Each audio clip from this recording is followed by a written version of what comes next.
Hi there, get comfortable. If this video is part of your bedtime routine, like and subscribe. Drop your location below. Story 1. The night shift in Riverside Tower was usually quiet. Too quiet. Daniel Malik sat behind the security desk in the lobby, watching 20 surveillance monitors glowing softly in front of him. Most of the building was empty. It was 2:13 a.m. Only a few offices on the upper floors still had lights on. Cleaning crews moved slowly through the hallways, and the elevators hummed occasionally as the last workers went home. Nothing unusual. Nothing exciting. Just another long night shift. Daniel leaned back in his chair and stretched. He had worked security in this building for almost 2 years. Riverside Tower was a 45-story office building in the center of the city. Law firms, tech companies, financial offices. Normal stuff. The kind of place where the scariest thing that happened was someone forgetting their access card. But tonight something strange appeared on one of the monitors. Daniel noticed it immediately. Elevator B had stopped moving. He leaned forward. The screen showed the elevator panel inside the car. A standard control panel. Buttons for floors 1 through 45. Emergency button. Door controls. Everything normal. Except for one thing. There was another button. At the very bottom. A button Daniel had never seen before. -1. Daniel frowned. That's weird. He had watched those monitors hundreds of times. He knew every inch of the elevator interior. There had never been a -1 button. He zoomed in on the camera feed. The button was definitely real. Small, metal, and glowing faintly. Daniel pulled up the elevator schematics on the computer. Riverside Tower didn't have a basement floor. Only a parking garage connected by a separate service elevator. Passenger elevators only went from 1 to 45. There was no floor -1. He picked up the phone and called maintenance. After a few rings, a tired voice answered. Maintenance. Hey, this is Daniel at security. What's up? I'm looking at elevator BS control panel. Okay.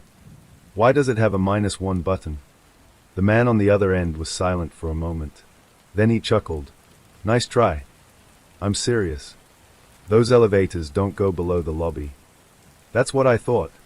So there's no -1 button. Daniel turned back to the monitor. The button was still there, glowing softly. Well, Daniel said slowly, it's on the camera. The maintenance worker sighed. Probably a reflection or camera glitch. Then something happened on the screen. The -1 button lit up. Daniel sat up straight. I didn't press anything. What?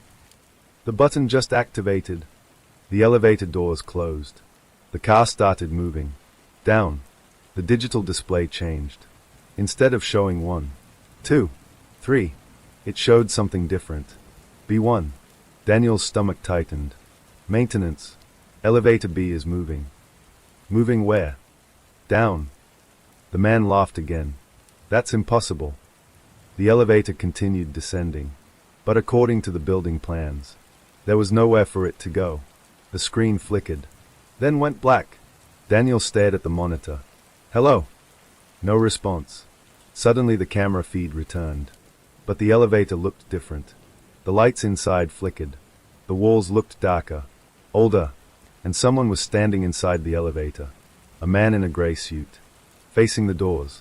Completely still. Daniel leaned closer to the screen. Maintenance. There's someone in the elevator. That's normal. No. Daniel's voice dropped. I didn't see him enter. The elevator display changed again. Floor -1. The doors slowly opened. The camera showed a dark hallway outside the elevator. Concrete walls. Dim lights. A place that definitely wasn't part of Riverside Tower. The man stepped out of the elevator. Before the doors closed, he turned toward the camera and smiled. Then the screen went black again. On the elevator control panel, the -1 button was still glowing, and the elevator began going back up. The elevator began rising again. Daniel stared at the monitor in silence.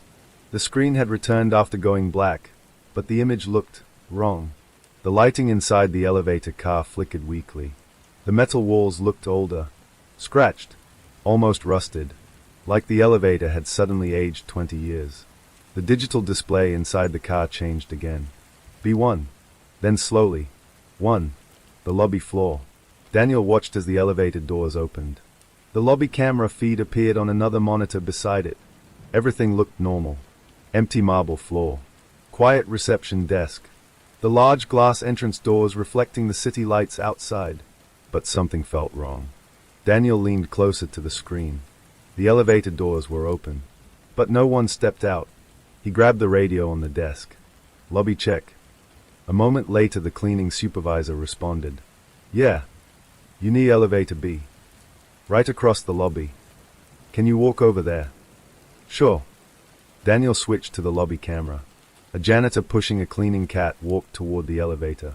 He looked inside, then looked back toward the security desk camera.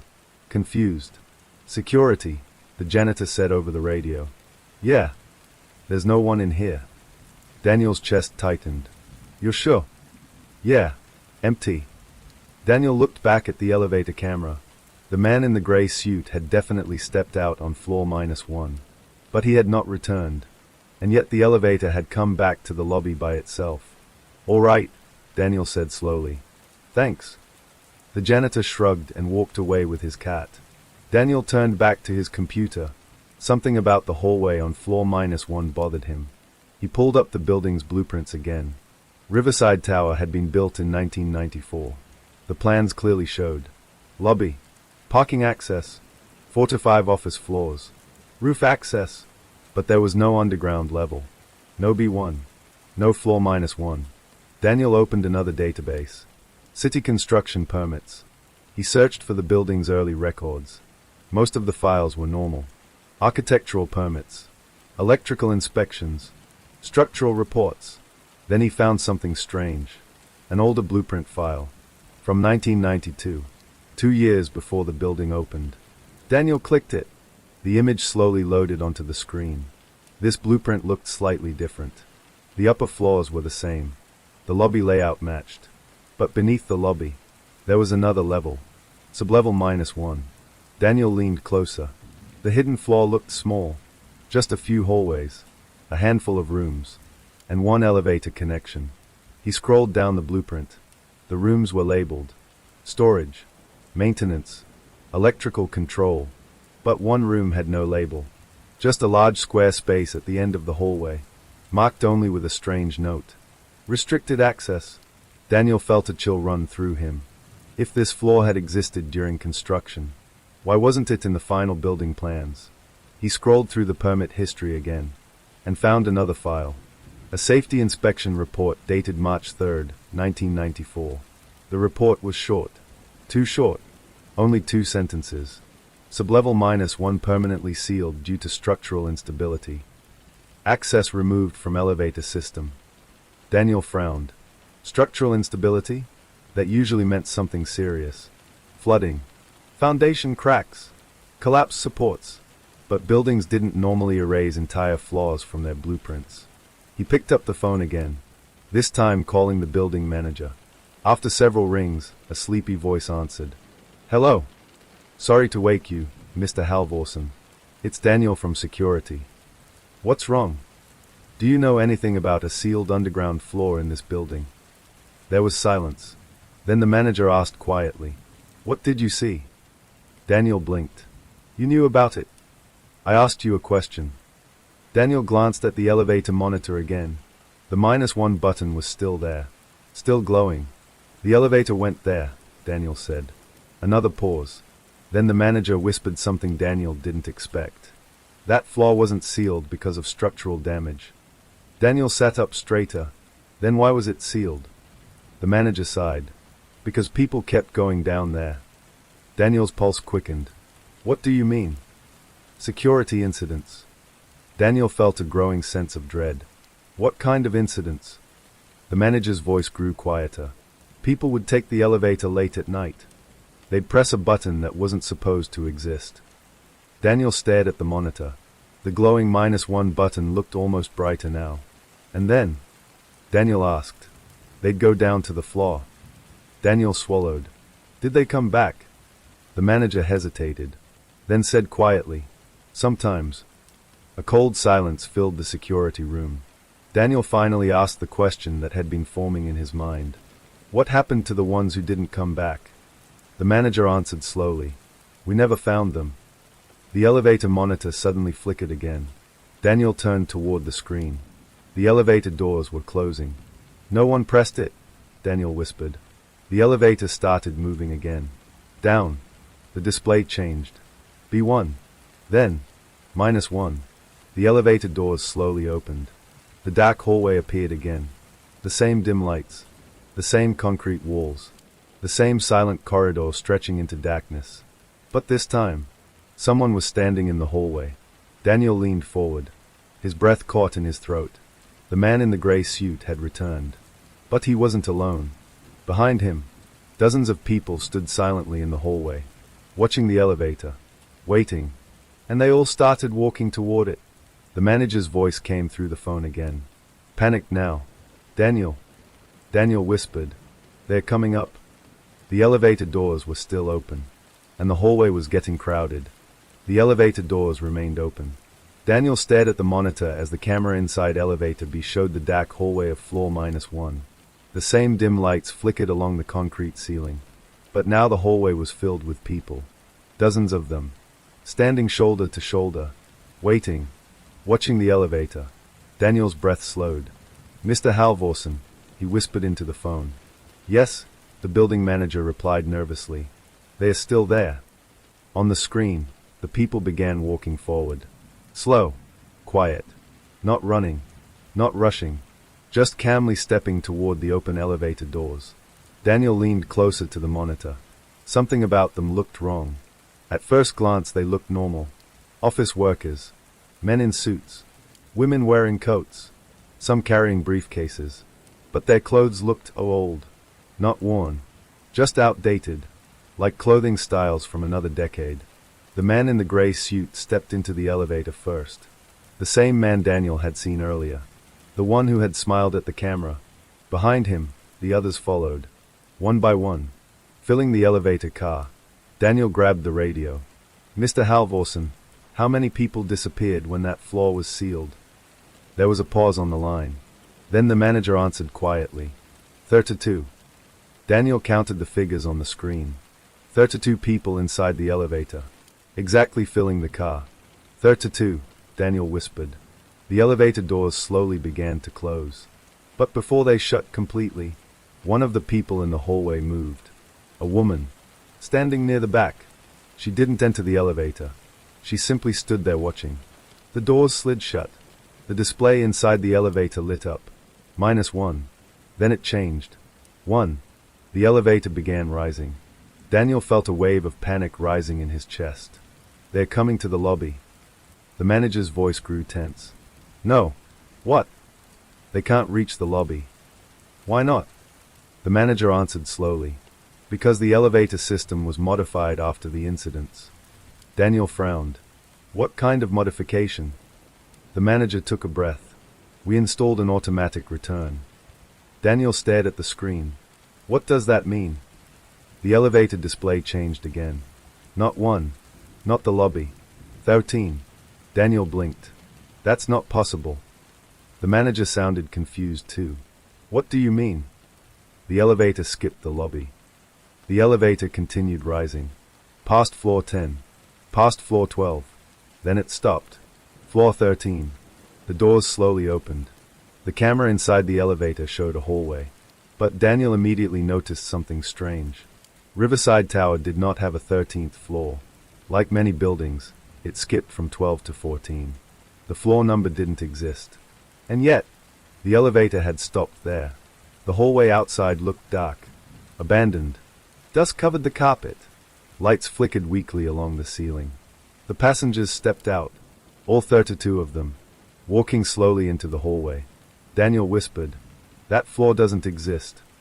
The manager's voice sounded uneasy. "Are you sure?" "Yes." Daniel quickly pulled up the building directory.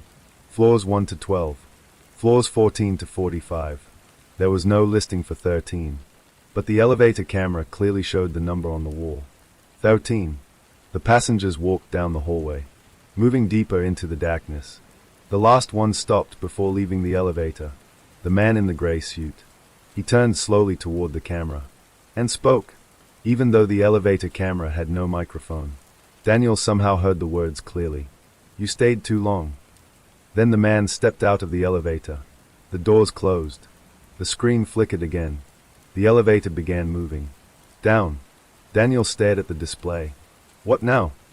The manager whispered something Daniel didn't expect. "It's going back." The elevator descended past floor 10. Past floor 5. Past the lobby. The display changed again. -1. Daniel felt his chest tighten. They're sending it back down. The doors opened again. The hallway of floor -1 appeared once more. But this time the hallway was empty. Except for one person. The woman who had stayed behind earlier. She stepped slowly toward the elevator. Daniel leaned closer to the screen. Something about her face looked familiar. Then he realized why. She was wearing a security uniform. Not just any uniform. The exact same uniform Daniel was wearing right now. She stepped into the elevator, looked directly at the camera, and smiled. Then she reached toward the control panel and pressed a button. -1. The elevator doors closed again. Daniel's voice trembled. "Mr. Halvorsen." "Yes. That woman." He swallowed. "She looks like me." The elevator began descending again. Daniel's hand slowly lowered the phone. His eyes stayed locked on the elevator monitor. The woman inside the elevator wore the same Riverside Tower security uniform he was wearing. Dark blue jacket. Silver badge. Radio clipped to the shoulder. Even the name tag looked identical. From the grainy camera feed he could barely read it. But he didn't need to. He already knew what it said. "Daniel. Daniel." Mr. Halvorsen's voice crackled through the phone. "You're quiet." Daniel forced himself to speak. "There's someone in the elevator." "You said that already." "No, this time it's different." He leaned closer to the screen. The woman stood perfectly still in the elevator car. Her posture straight. Her hands resting calmly at her sides. The elevator display showed -1, then slowly changed. 1. It was coming back to the lobby. "She looks like me," Daniel whispered. The manager was silent for several seconds. Then he said carefully, "That's not possible." Daniel didn't answer, because deep down he already knew something was very wrong tonight. The building felt different, like something had started moving after years of being still. The elevator rose slowly, floor numbers passing one by one. -1. B1. 1. The elevator doors opened in the lobby. Daniel immediately switched to the lobby camera. The marble floor reflected the ceiling lights. The reception desk sat empty. The large glass doors faced the silent street outside. The elevator doors slid open, and the woman stepped out. Daniel watched her carefully. Every movement she made looked calm, precise, like someone who already knew exactly where she was going. She walked across the lobby, straight toward the security desk. Daniel's pulse started racing, because he was sitting there, watching her approach on the monitor. And yet, the hallway behind him was completely empty. He quickly turned around. Nothing. The lobby behind him looked normal. No one walking toward the desk. No footsteps. No sound. But on the monitor, the woman continued walking closer. "Mr. Halvorsen," Daniel said quickly. "Yes." "She's heading toward the security desk."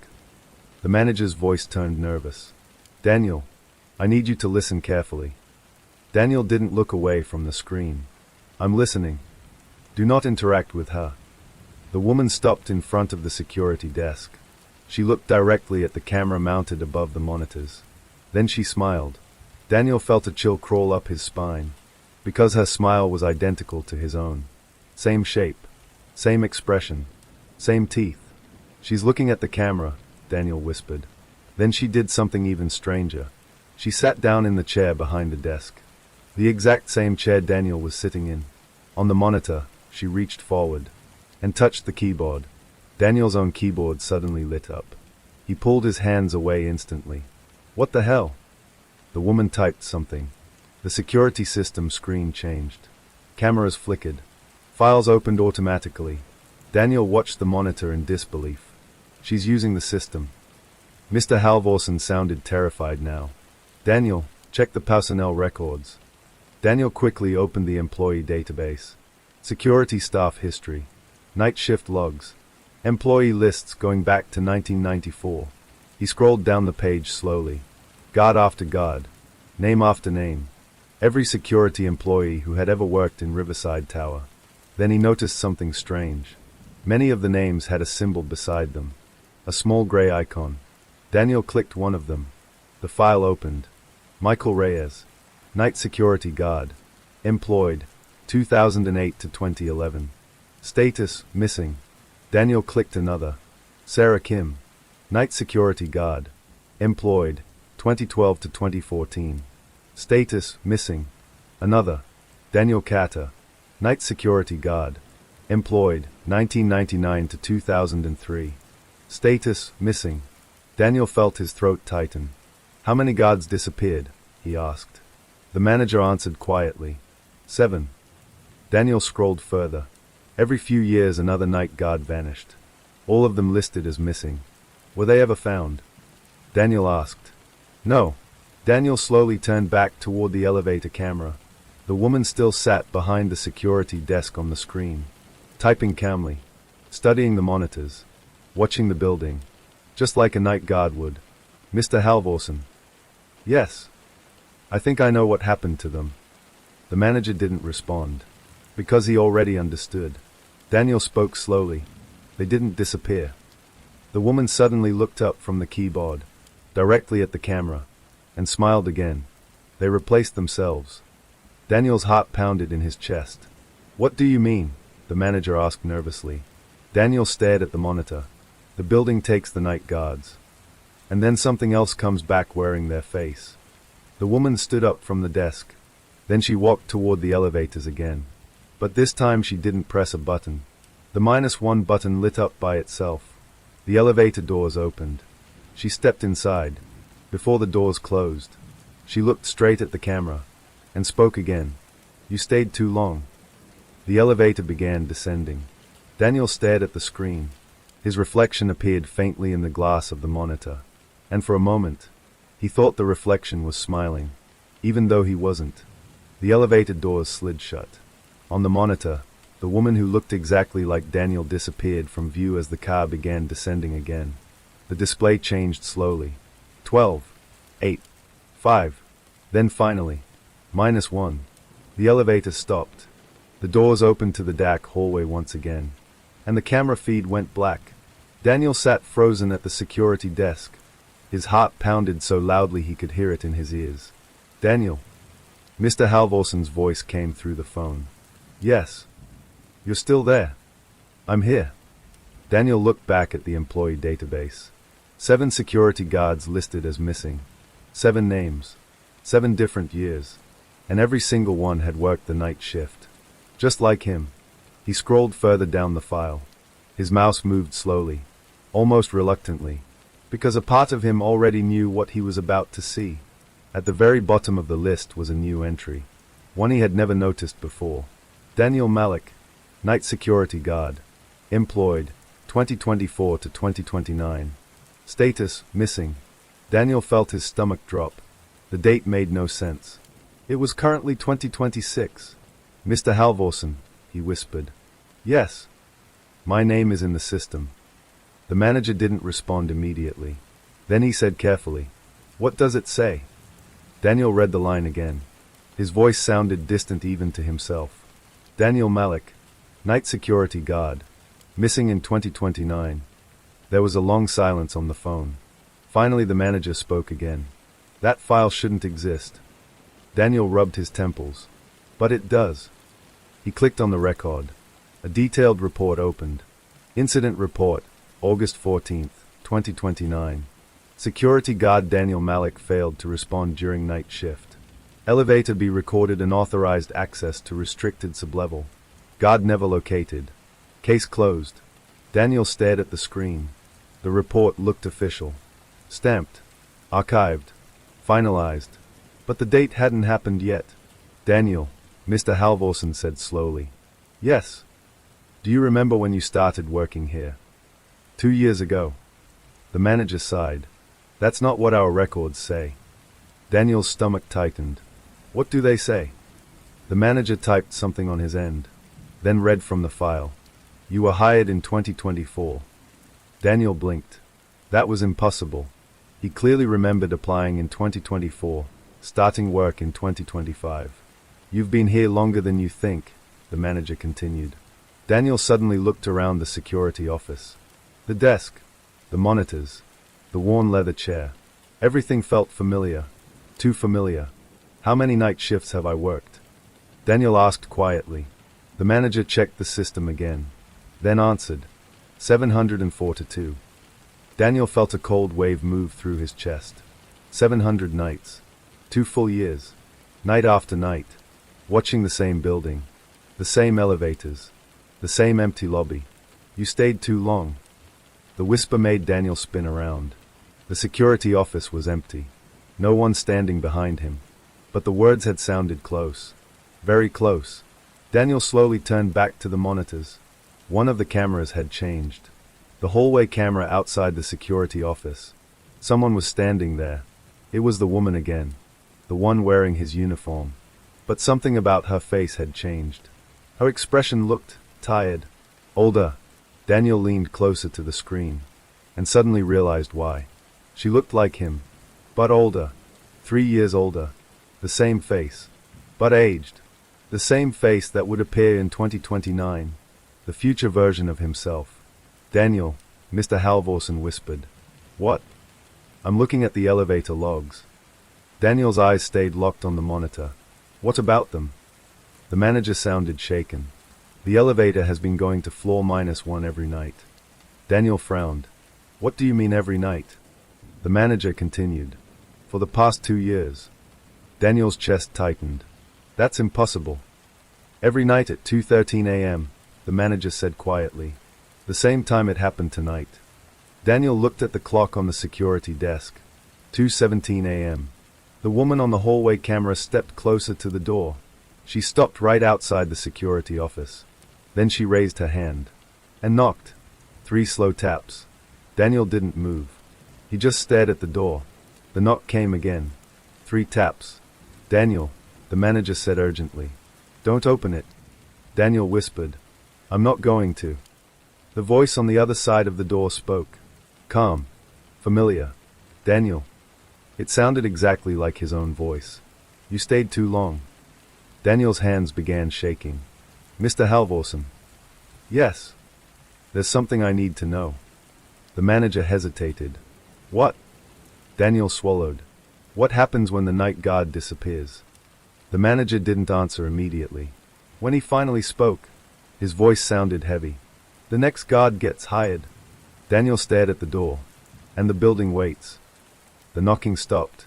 The hallway camera suddenly went black. At the same moment, the elevator monitor lit up again. Elevator B, arriving. The display changed. Floor -1. The doors slowly opened. And someone stepped out, wearing a security uniform. The elevator doors opened slowly.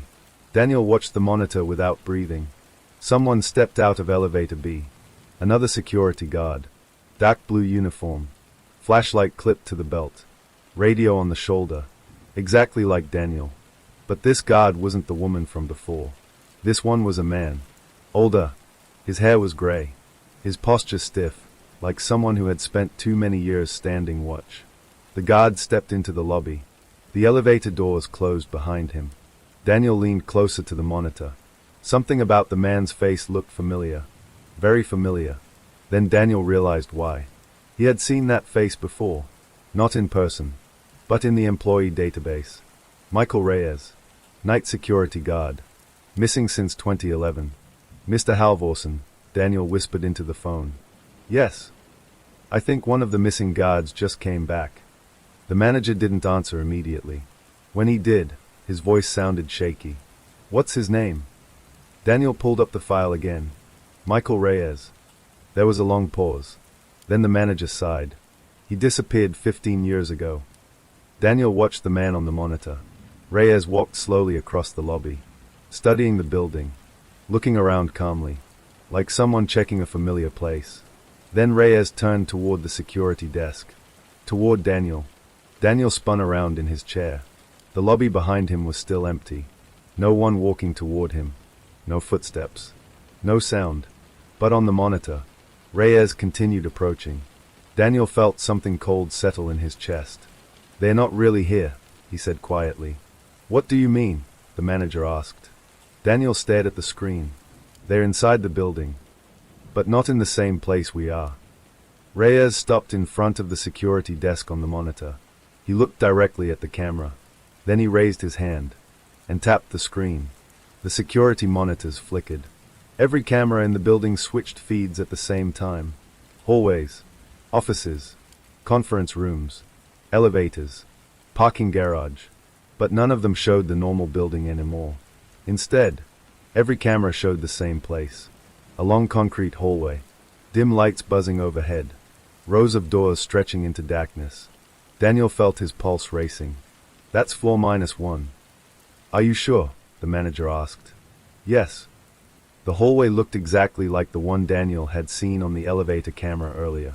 Concrete walls, old fluorescent lights, dust on the floor. But this time the hallway was full of people. Dozens of them, walking slowly, patrolling, watching the doors, all wearing security uniforms. Daniel's stomach dropped. "Mr. Halvorsen." "Yes. There are guards down there." "How many?" Daniel counted quickly. 10, 20, 30. More than the number of guards who had disappeared. "They are working," Daniel whispered. "What?" "They're doing security rounds." On the monitors, the guards moved through the hallway calmly, checking rooms, opening doors, looking inside, just like night security staff would do during a patrol. Daniel leaned closer to the screen. One of the guards turned toward the camera. It was Sarah Kim, another missing guard. Disappeared in 2014. She walked toward the camera slowly, then stopped, looking straight into it. "Daniel," she said softly, even though there was no audio feed. Daniel heard her voice clearly. "You're late." Daniel felt his throat tighten. "Late for what?" Sarah pointed down the hallway, toward the darkness at the far end. The shift. Behind her, the other guards continued walking their patrol routes, checking doors, watching hallways, standing at intersections. Daniel noticed something strange. There were far more doors down there than there should be. Each door had a number. Room 101, Room 102, Room 103. Dozens of them. Maybe hundreds. "What are those rooms?" Daniel asked. The manager sounded confused. "There aren't any rooms down there." But Daniel knew what he was seeing. "These aren't offices." "What are they then?" Daniel watched as one guard opened a door. Inside the room, someone was sitting, a man in a business suit, staring blankly at the wall. Another door opened. Another person inside, a woman holding a briefcase, standing perfectly still. Daniel whispered, "They are storing people." The manager's voice turned quiet. "People from the elevator." Daniel nodded slowly. "Every person who goes to floor -1. Another guard appeared on the screen, walking down the hallway toward Sarah Kim. Daniel felt his chest tighten again, because this guard looked very familiar. It was him, not the woman from earlier, not the older version. This version of Daniel looked exactly like he did now. The guard stopped beside Sarah, then looked at the camera. "Daniel," he said calmly. The other guards stopped walking, all turning toward the camera, watching him. "Your shift starts soon." Daniel's hands trembled. "What happens when my shift starts?" The other Daniel smiled slightly. "You stop watching the building." He pointed down the endless hallway. "And start protecting it." The monitors suddenly flickered again. Every camera went dark. Then one final image appeared. The elevator panel inside Elevator B. The -1 button was glowing, and the elevator doors were opening. The elevator doors on the monitor slid open slowly. Daniel stared at the screen. The camera showed the inside of Elevator B, but the hallway outside it was different this time. It was no longer the empty corridor he had seen before. Now it was the long concrete hallway from the other cameras. The one filled with numbered doors. The one filled with guards. The fluorescent lights above the hallway flickered softly. Rows of doors stretched into the distance. 101, 102, 103, and beyond them, more. Daniel leaned closer to the monitor. "Mr. Halvorsen." "Yes." I think the elevator camera is showing the real floor -1 now. The manager sounded uneasy. What do you mean real? The place where the guards are working. The hallway was quiet. Too quiet. The guards who had been patrolling earlier were gone. The corridor stood empty. Just the endless row of closed doors. Daniel studied the numbers. They didn't make sense. There were far too many. The hallway should have ended after 20 or 30 rooms. But the camera showed hundreds. Those rooms shouldn't fit under the building, Daniel said. What are you saying? The manager asked. Daniel swallowed. The floor is bigger than the building. A sound echoed through the elevator speakers. A faint creaking noise. One of the doors down the hallway slowly opened. Room 112. The door moved just a few inches. Enough for someone inside to peek out. A man stepped into the hallway. He wore a wrinkled office suit. His tie hung loosely around his neck. His face looked pale. Daniel recognized the expression immediately. The same blank stare the elevator passengers had. The man walked slowly down the hallway, looking around, confused. "Hello," he said. His voice echoed through the corridor. "Is anyone here?" Daniel whispered. "That must be one of the people who took the elevator down." The man continued walking. He reached another door. Room 113. It was slightly open. He pushed it wider. Inside the room sat a woman, holding a purse in her lap, staring at the wall, completely motionless. The man stepped inside. The woman didn't move, didn't blink, didn't react. The man backed away slowly. What the hell? Daniel felt his chest tighten, because he knew what was happening. Mr. Halvorsen. Yes. They're not leaving those rooms. What do you mean? Daniel stared at the blank woman in room 113. They are becoming part of them. Another door opened farther down the hallway. Then another. Then another. People stepped out of the rooms. Slowly. One by one. Some wore office clothes. Some wore coats. Some still held phones in their hands. All of them looked confused. Lost. The hallway began filling with people. Dozens of them. Standing in the corridor. Looking around. The man in the suit turned toward the elevator. Relief spread across his face. An elevator. He hurried toward it. The others followed. Daniel leaned closer to the monitor. They are trying to leave. The man reached the elevator first. He stepped inside quickly, pressing buttons on the panel. But the only button that lit up was -1. The man frowned. No, no. Behind him the other people crowded into the elevator, trying to escape the hallway. The doors began closing. Just before they shut completely, someone appeared at the end of the corridor. A security guard. Daniel felt his stomach drop. It was the other version of himself again. The guard walked slowly toward the elevator. Calm. Patient. Wait. The man inside the elevator shouted. Help us. The doors closed. The elevator began moving. But the display didn't change. It stayed on -1.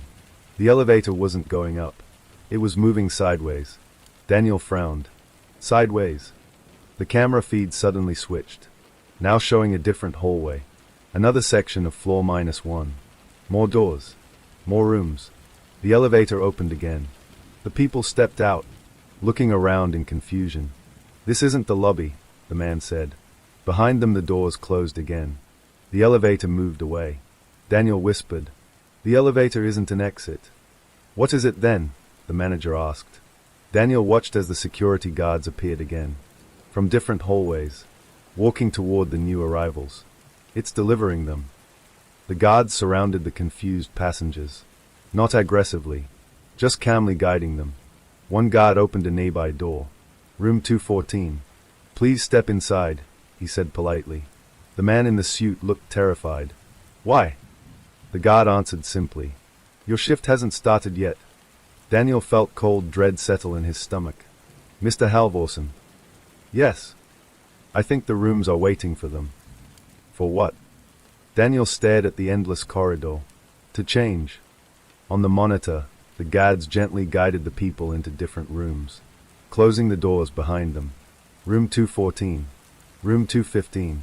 Room 216. Each door shutting quietly. Then the hallway became empty again. Just like before. Daniel noticed something else now. A new door had appeared. Near the elevator, the number on it read 742. Daniel felt his heart skip, because earlier the manager had said he had worked 742 night shifts. The door slowly opened. Inside the room was a security uniform, hanging neatly on a hook, waiting. Daniel could not stop staring at the monitor. Room 742. The door stood open in the hallway of floor -1. Inside the room hung a single security uniform, neatly pressed, perfectly placed on a metal hook, waiting. His stomach twisted, because he understood exactly what it meant. "Mr. Halvorsen," Daniel whispered into the phone. "Yes. They made a room for me." The manager's breathing grew heavy on the other end. "What number?"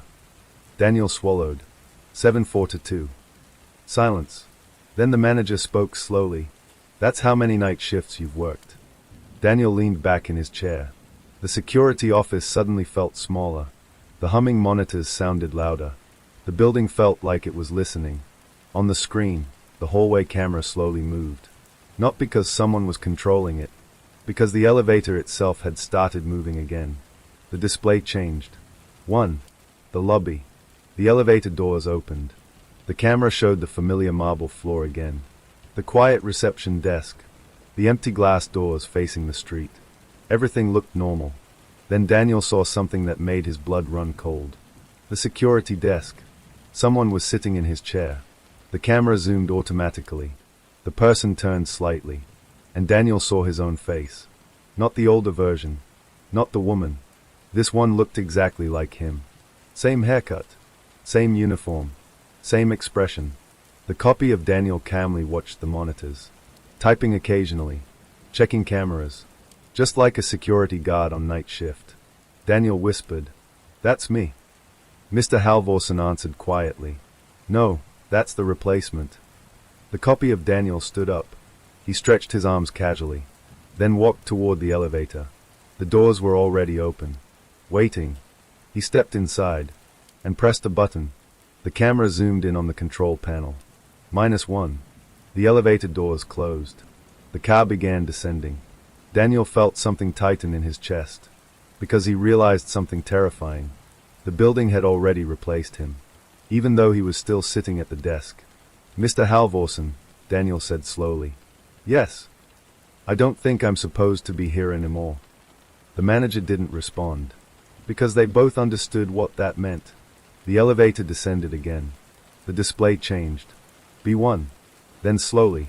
-1. The doors opened. The hallway of floor -1 appeared again. But this time something was different. The corridor was full of guards. Dozens of them. Standing quietly along the walls. Watching the elevator. Waiting. Michael Reyes. Sarah Kim. And many others Daniel didn't recognize. All of them wearing security uniforms. All of them silent. The copy of Daniel stepped out of the elevator. The guards nodded to him, like welcoming a new co-worker. He walked down the hallway calmly, past rows of doors, past rooms filled with silent people, toward the far end of the corridor. Daniel leaned closer to the monitor. Where is he going? The hallway seemed to stretch forever, but eventually the guards stopped, forming a line. At the very end of the corridor stood a single door. Unlike the others, it had no number, just a metal plaque. Supervisor.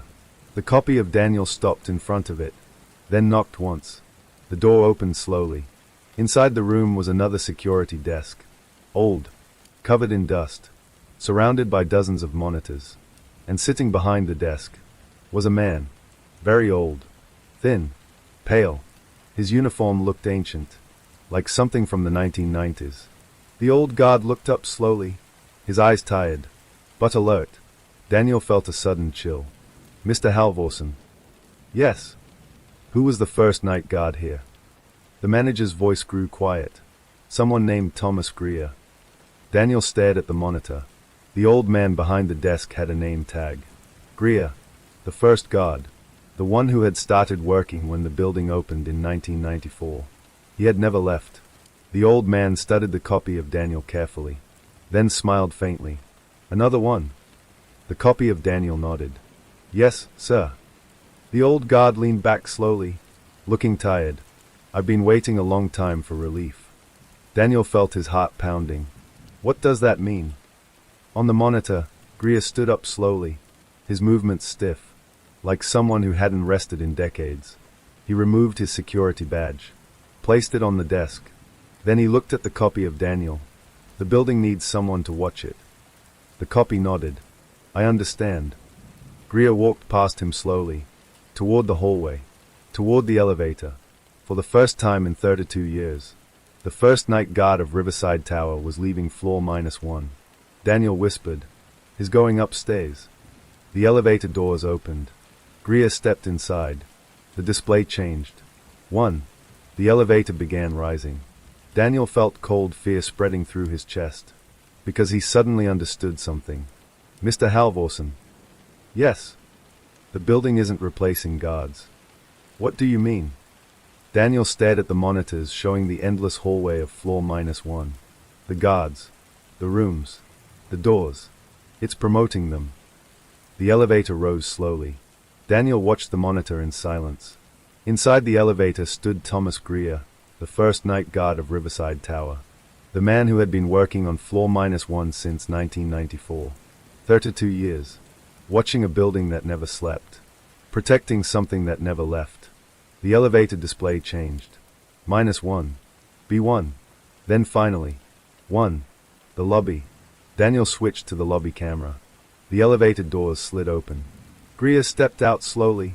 He looked older in the brighter lights of the lobby. His uniform was faded, his shoulders slightly bent, his face pale from decades without sunlight. For the first time in 32 years, Thomas Greer stood in the real building again.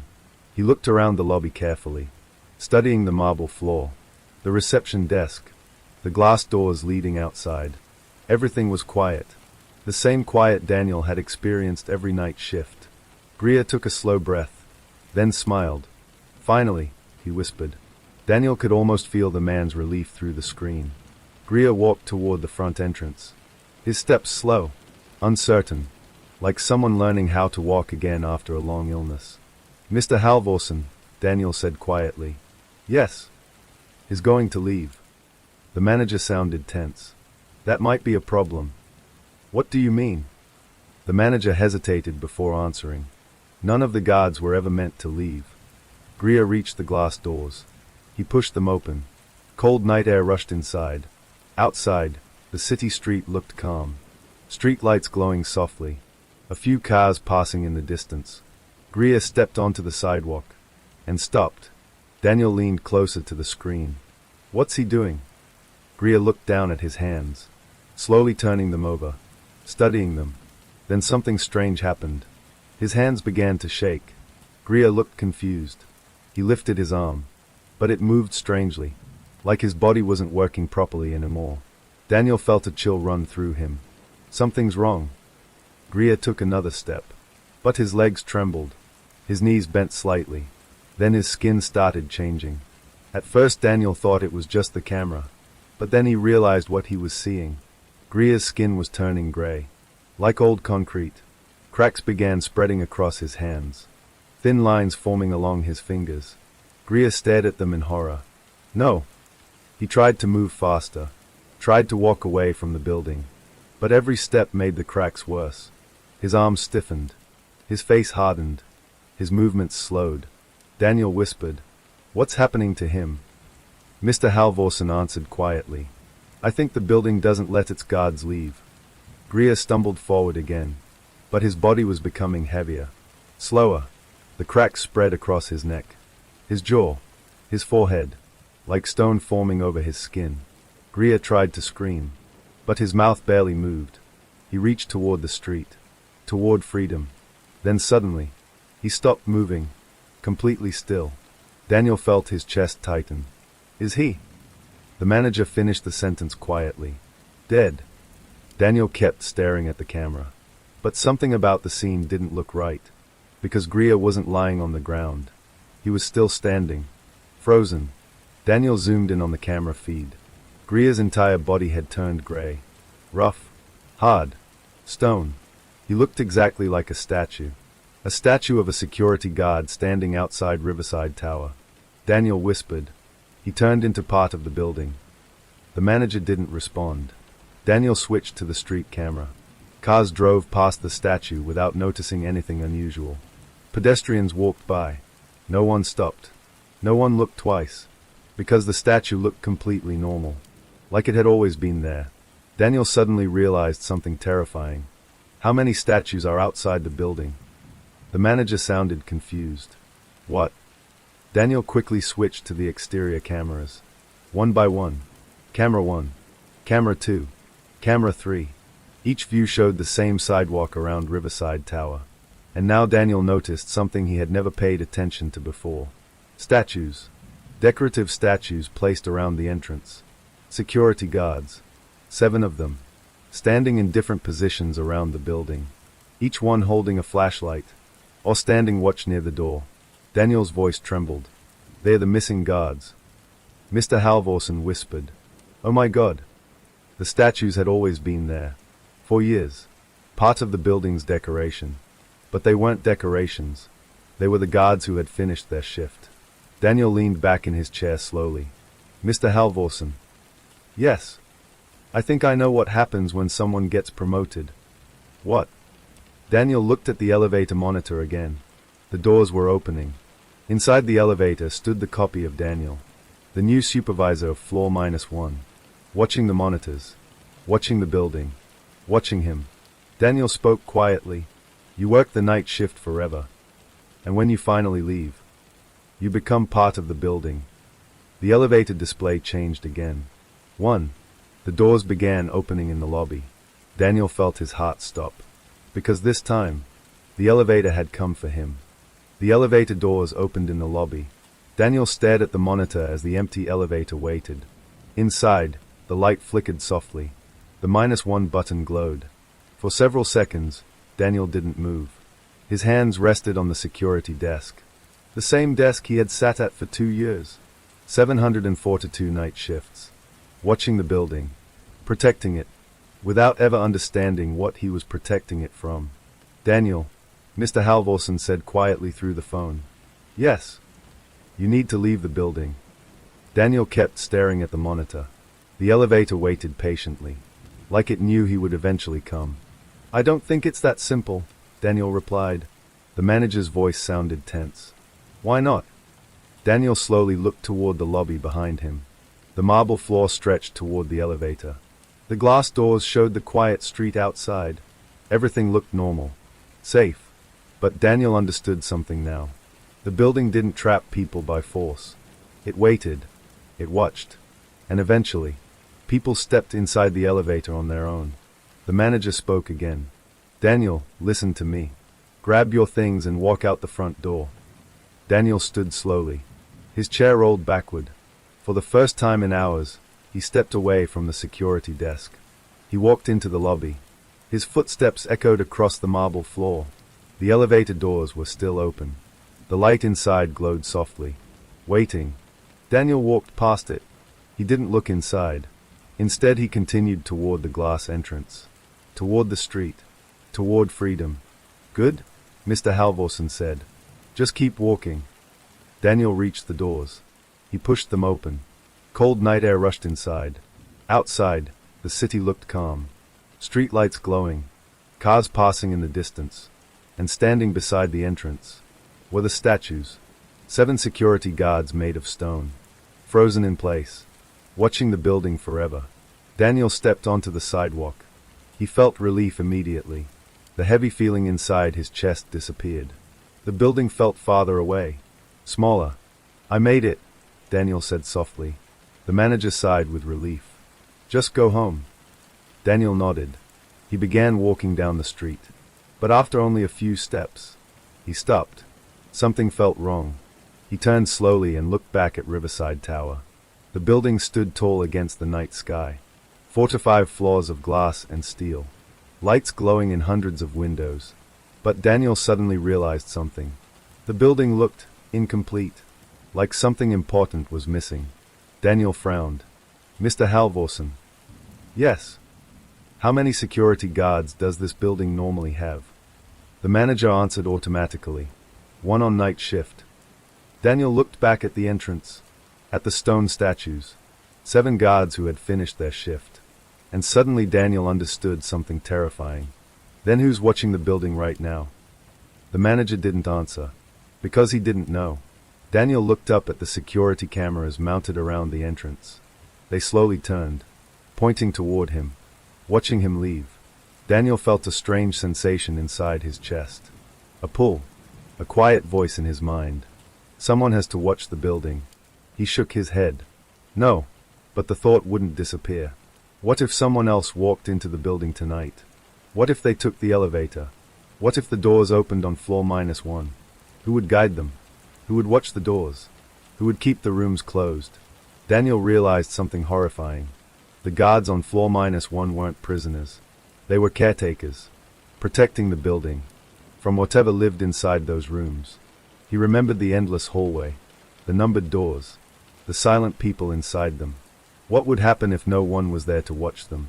Daniel slowly turned back toward Riverside Tower. Daniel, the manager said. Daniel began walking back toward the entrance. Daniel, what are you doing? Daniel stopped in front of the glass doors. He looked at the statues, the guards who had finished their shift. They looked peaceful, almost relieved. Daniel took a slow breath. I think I understand the job now. He stepped back inside the lobby. The elevator doors were still open, still waiting. The -1 button glowed brighter now. Daniel stepped inside. Daniel, don't do this, Mr. Halvorsen said urgently. Daniel pressed the button. -1. The doors closed. The elevator began descending. Daniel leaned back against the wall. For the first time all night, he felt calm. The display changed. 1. B1. Then finally, -1. The doors opened. The long hallway stretched into darkness. Rows of doors on both sides. Hundreds of them. And standing in the hallway were the other guards. They watched him silently as he stepped out of the elevator. Michael Reyes, Sarah Kim, dozens of others. They nodded in quiet approval. The copy of Daniel approached him, the one who had replaced him upstairs. Welcome to the shift, he said calmly. Daniel looked down the endless corridor, toward the far end, toward the supervisor's room. How long does the shift last? Daniel asked. The other Daniel smiled slightly. A while. Then he handed Daniel a flashlight. Daniel turned toward the hallway, toward the doors, toward the rooms filled with silent people waiting to change. And he began walking his patrol. Behind him, the elevator doors closed. Far above, the lobby elevator indicator returned to normal. The -1 button disappeared. The building was safe again, because someone was watching it. Story 2. On the night of April 1st, 2006, a 27-year-old medical student walked into a bar in Columbus, Ohio. He was seen by security cameras entering. Hundreds of people were inside the building. Music was loud. Students were celebrating the weekend. Friends talked with him that night. Some even took pictures with him. But when the night ended, Brian Schaffer was gone. And to this day, no one can prove he ever left the building. A normal night out. Brian Schaffer was studying medicine at Ohio State University. Friends described him as intelligent, social, and funny. That spring had been difficult for him, though. Just weeks earlier, his mother had died after a battle with cancer. To clear his mind, Brian planned a small night out with his friend Clint Florence. They decided to visit a popular bar called the Ugly Tuna Sailor. The bar was inside a shopping complex called South Campus Gateway. It had a main entrance that required people to walk up a long escalator and pass security cameras. Once inside, the bar was packed. Music, lights, crowds. Brian seemed relaxed. He joked with friends and talked about a trip he was planning to take to Miami. No one noticed anything strange about his behavior. The last confirmed footage. At 1:55 a.m., security cameras captured Brian outside the bar. He was talking with 2 women he had just met. They laughed. They chatted for a moment. Then Brian turned and walked back toward the bar entrance. Cameras clearly recorded him going back inside. After that moment, he was never seen again. The impossible problem. Here's what made the case bizarre. Investigators reviewed every security camera in the building. They watched hours of footage, over and over, frame by frame. Everyone who entered the bar that night was seen leaving later. Except one person. Brian Schaffer. Police never found video of him exiting. Not through the main door. Not through side doors. Not through the escalator area. Nowhere. It looked as if he had simply vanished inside the bar. The building search. Police searched the entire building. Bathrooms. Storage areas. Maintenance rooms. The roof. Even construction areas. Nothing. No body. No blood. No signs of a struggle. It was as if Brian had disappeared into thin air. The strange phone calls. Brian's phone stopped working shortly after that night. For months, calls went straight to voicemail. Then suddenly, 5 months later, his phone rang. Brian's father called his number as usual. And this time, it rang normally instead of going to voicemail.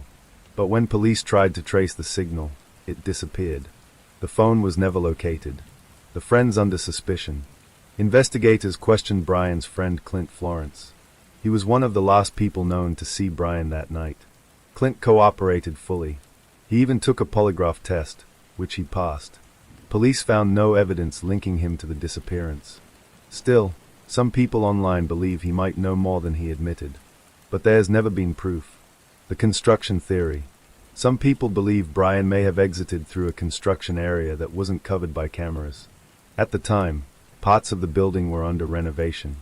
Workers used service doors that didn't always appear on security footage. If Brian left that way, he could have disappeared without cameras seeing him. But investigators searched those areas carefully. They found nothing. The darker possibility. Another theory suggests Brian might have been attacked inside the building. Perhaps in a bathroom or stairwell. And whoever did it removed the body through a hidden exit. But again, no evidence was ever discovered. No blood. No witnesses. No suspects. A disappearance that still haunts investigators. Brian Schaffer's case remains one of the strangest missing person mysteries in the United States. Because of one simple fact. There's video of him entering the bar, but no video of him leaving. Some investigators believe the answer is probably simple. Maybe he left through a blind spot. Maybe he ran into trouble somewhere else afterward. But after nearly 20 years, no confirmed sighting has ever been found. No body. No confession. No explanation. The question that remains. What happened between 1:55 a.m. and closing time inside that bar? Somewhere in those missing minutes, Brian Schaffer vanished, and the truth disappeared with him. Story 3. On the morning of June 10, 1991, 11-year-old Jaci Lee was excited.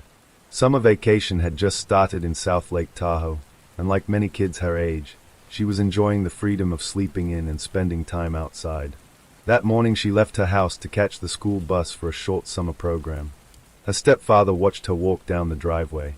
It was a quiet neighborhood. Trees. Small houses. Nothing unusual. Jaci stood by the road with her backpack, waiting. Then a car pulled up. Inside were 2 people. A man driving, and a woman in the passenger seat. The car slowed. The woman smiled at Jaci and asked a question. Something simple. Something ordinary. Something that would change everything. Do you know where a certain street is? Jaci stepped closer to the car to answer. Then suddenly, the man jumped out. Before Jaci could scream, he grabbed her. Her stepfather heard a shout and looked up from the yard. He saw the man pulling Jaci into the car. The car sped away. By the time he ran toward the road, it was already gone. The man behind the wheel. The kidnapper was Philip Craig Garrido. At the time, police didn't know his name. They only had a witness description, a white man with a mustache driving a gray car. But Garrido was already known to law enforcement. Years earlier he had committed another terrible crime. In 1976, he kidnapped and assaulted a young woman in Nevada. For that crime, he was sentenced to prison. But after serving time, he was released on parole. Authorities believed he had reformed. They were wrong. The search begins. Within hours of Jace's disappearance, the community mobilized. Police searched nearby forests. Volunteers knocked on doors. Helicopters scanned the mountains surrounding Lake Tahoe. A photo appeared on flyers everywhere. News stations began broadcasting the story. An 11-year-old girl had been taken in broad daylight. People were horrified. Parents held their children tighter. But days passed. Then weeks. Then months. And still, nothing. A family waiting. Jace's mother, Terry Probin, refused to give up hope. Every birthday, every Christmas, every year that passed, she believed her daughter was still alive somewhere. Many families eventually accept the worst, but Terry didn't. She kept Jace's room exactly the same, waiting for the day she would come home. The hidden backyard. While the world searched for Jaci, she was being held somewhere no one expected, behind a normal suburban house in Ench, California. The house belonged to Philip Garrido and his wife Nancy Garrido. From the street, the home looked ordinary. Neighbors saw nothing unusual. A quiet couple, a small property, a fenced backyard. But behind that fence, hidden by taps and sheds, was a secret compound. Tents, makeshift buildings, locked enclosures, and inside them, Jaci Jugad. Years in captivity. For years, Garrido kept Jaci hidden in the backyard compound. She was cut off from the outside world. No school, no friends, no freedom, only the people who had taken her. Eventually, she had 2 children while still in captivity. Children who grew up believing the backyard compound was their entire world. They had never seen a normal neighborhood, never attended school, never walked down a city street. Their lives existed entirely behind those fences. And somehow, for 18 years, no one discovered the truth. The break that changed everything. In 2009, something unexpected happened. Philip Garrido visited a university campus with 2 young girls. His behavior raised suspicion among staff. Campus police became uncomfortable with the strange situation. They reported him to parole officers. Soon after, Garrido was called in for questioning. He arrived at the police station with the 2 girls, and a quiet woman standing behind him. The woman said her name was Alyssa. But investigators quickly realized something strange. The woman looked nervous, like someone who had been controlled for a very long time. Then a detective asked a simple question. "What is your real name?" There was a long silence. The woman hesitated, then quietly said something that stunned everyone in the room. "I'm Jaci Jugad." Jaci had been missing for 18 years, and suddenly, she was standing in front of them, alive.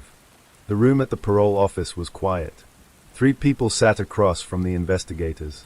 A middle-aged man with thinning hair, 2 teenage girls, and a young woman who seemed nervous, almost fragile. The man was Philip Craig Garrido, the same man who had been on parole for decades, the same man who was supposed to be monitored closely by the justice system, and the same man who had just brought these people into a meeting with authorities. At first, nothing seemed unusual, but the investigators felt something was wrong. Very wrong. The first suspicion. The strange behavior started earlier that day at University of California, Berkeley. Garrido had shown up on campus with 2 girls who looked like teenagers. He approached staff members and started talking about religious events and speaking engagements. His behavior was strange. He talked rapidly.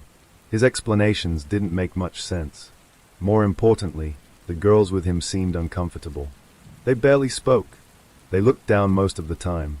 Staff members later said the girls looked like they were waiting for permission to breathe.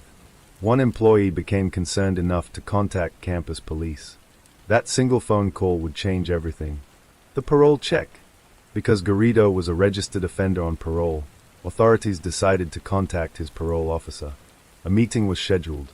When Garrido arrived, he brought the same 2 girls with him, and another woman. She stood slightly behind the others, quiet, watching everything carefully. Her body language was tense. Investigators noticed something immediately.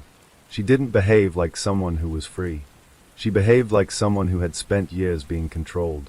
The interview begins. One of the investigators began asking simple questions.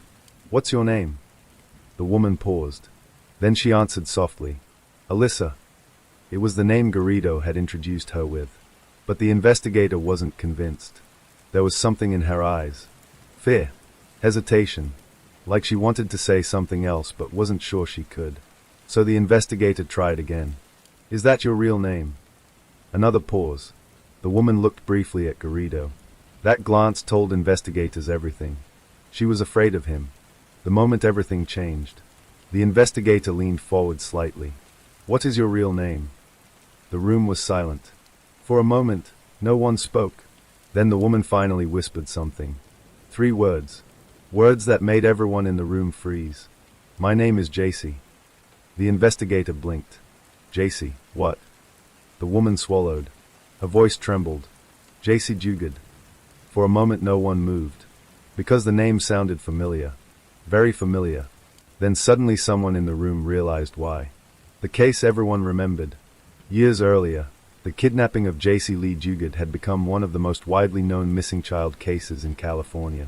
An 11-year-old girl abducted from a bus stop. Witnesses had seen a man grab her and force her into a car. Despite massive searches, she had never been found. Many investigators believed she was dead, but her family never stopped hoping. And now, a woman sitting in a parole office was claiming to be that missing child. 18 years later, the investigators verified the story.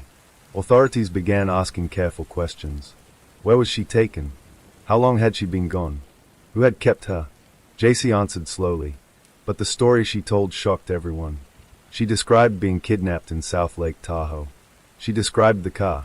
She described being driven for hours. Then she described something investigators had never discovered before. The backyard. The backyard prison. Jaci explained that she had been kept behind a house in Anch, California. Behind the house were hidden tents. Small sheds. Fences covered with tarps. The entire area was designed so no one outside could see inside. That was where she had lived for nearly 2 decades. Investigators were stunned, because the house she described belonged to one person. The man sitting in the same room. Philip Garrido. The 2 girls. Authorities then asked about the 2 teenagers sitting nearby. Jaci looked at them carefully. Then she said something heartbreaking. They are my daughters. The girls were shocked. They had been raised believing Garrido was their father. They had grown up inside the backyard compound. They had almost never left the property. They had never attended normal school. They had never lived in a normal neighborhood. The backyard had been their entire world. And now they were learning the truth about their lives. Garrido's behavior. While this conversation unfolded, Garrido sat quietly, sometimes smiling, sometimes staring at the floor. Investigators later described his behavior as deeply disturbing. He didn't appear nervous. He didn't appear afraid. In fact, he acted almost proud, as if the entire situation was part of some strange plan. Eventually authorities separated everyone in the room. They needed to verify the story immediately. The arrest. Once investigators confirmed key details from Jaci's statement, they took action. Philip Garrido and his wife Nancy Garrido were arrested. They were charged with kidnapping and numerous other crimes. Police then prepared to search the house in Anch. What they found there shocked even experienced detectives. Because behind the quiet suburban home, they discovered an entire hidden world. A world where a kidnapped child had lived for 18 years without anyone realizing it. The discovery that horrified police. When investigators entered the backyard, they immediately understood how the secret had been hidden. Tops covered the fences. Old sheds blocked the view. Makeshift structures had been built deep in the yard. Inside were tents and small rooms. Children's toys. Books. Clothes. Evidence that people had been living there for many years. Neighbors had lived just feet away. And yet no one had known. A community in shock. When the news broke, the entire country was stunned. A girl kidnapped as a child had been found alive nearly 2 decades later. But the story was also disturbing. Because Garrido had been on parole the entire time. Authorities had visited the house multiple times over the years. But the hidden backyard compound had never been fully discovered. The question many people asked was simple. How could something like this happen without anyone noticing? The family reunion. Soon after being identified, Jaci was reunited with her mother. Her mother, Terry Probin, had spent 18 years hoping for this moment. When they finally saw each other again, the reunion was emotional beyond words. The little girl who had disappeared was now a grown woman. But she was alive. And after nearly 2 decades of captivity, she was finally free. When investigators arrived at the house in Anch, California, they expected to find evidence of a crime. But what they discovered was far more disturbing. Because the property didn't just hide a victim. It hid an entire secret world. A world that had existed for nearly 2 decades without anyone outside realizing it. The house that looked ordinary. From the street, the house looked completely normal. A small suburban home. A driveway. A quiet neighborhood with families and children living nearby. Nothing about the property suggested something terrible had happened there. The house belonged to Philip Craig Garrido and his wife Nancy Garrido. Neighbors described them as strange but harmless. Philip often talked loudly about religion. Sometimes he preached in public places. Other times he handed out religious pamphlets. People assumed he was simply eccentric. What they didn't know was that behind the house, hidden from view, was a place no one had ever seen. The hidden area. When police walked through the backyard gate, they immediately noticed something unusual. The yard was divided by tall fences. Tops covered large sections of the property. Trees and old wooden panels blocked sightlines from neighboring houses. The layout seemed intentionally confusing, almost like a maze. As investigators walked deeper into the backyard, they began discovering structures.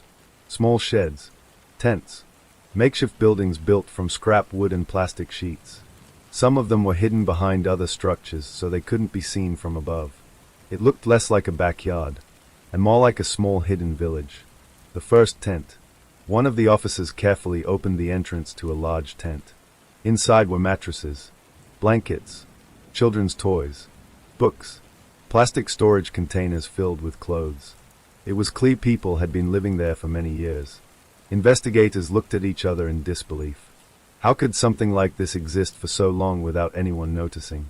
The answer was simple.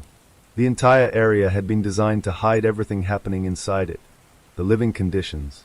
As the search continued, officers documented dozens of items. Children's drawings, school notebooks, handwritten stories, small furniture, cooking supplies. The objects told a story about daily life inside the compound. Jaci and her daughters had lived in these structures year after year. In the summer the tents became unbearably hot. In the winter they became freezing cold. Yet this had been their home for nearly 2 decades. The children's world. One of the most heartbreaking discoveries involved the 2 girls who had been living there. They were Jace's daughters, but their childhood had been unlike any other. They had grown up inside the backyard compound with extremely limited contact with the outside world. Their education came mostly from books and basic lessons. They rarely left the property. They had never experienced normal childhood activities like going to school or visiting friends. The backyard had been their entire world. To them, it seemed normal. They had never known anything else. The system of control. Investigators soon realized the entire compound had been designed for one purpose. Control. Garrido controlled nearly every aspect of life inside the compound. When people could move. When they could eat. When they could speak. The tents and sheds were arranged so that movement inside the compound could be monitored. Locks and barriers limited access to different sections of the yard. Even simple things like access to the house were restricted. This system allowed Garrido to maintain authority over the entire environment. Years of missed warnings. As the investigation continued, another disturbing truth emerged. Authorities had actually visited the property several times in previous years. Because Philip Craig Garrido was a registered offender, parole officers were required to monitor him. Over the years, officers conducted routine visits. But those visits usually focused on the house itself. The backyard was rarely inspected thoroughly, and the hidden structures remained undiscovered. This revelation shocked many people across the country, because it meant the truth had been very close to being discovered multiple times. Yet somehow it had remained hidden. The neighbors speak. After the news broke, neighbors began telling investigators about strange things they had noticed over the years. Some said they occasionally heard children's voices coming from the backyard. Others said they saw Garrido building structures behind the house. But most people assumed it was harmless. A few neighbors thought the sounds might be relatives visiting. Others believed Garrido simply enjoyed building things. No one imagined a kidnapped girl and 2 children were living just a few yards away. The evidence. Inside the compound, investigators collected hundreds of pieces of evidence. Personal writings, photos, clothing, documents. These items would later become critical in court. They helped investigators reconstruct what life had been like inside the hidden compound. And they showed just how long the captivity had lasted. Nearly 18 years. Jace's courage. While investigators worked at the property, Jaci Lee was speaking with detectives elsewhere. Despite everything she had endured, she was calm and cooperative. She provided detailed descriptions of life inside the compound. Her information helped investigators understand how the hidden world functioned.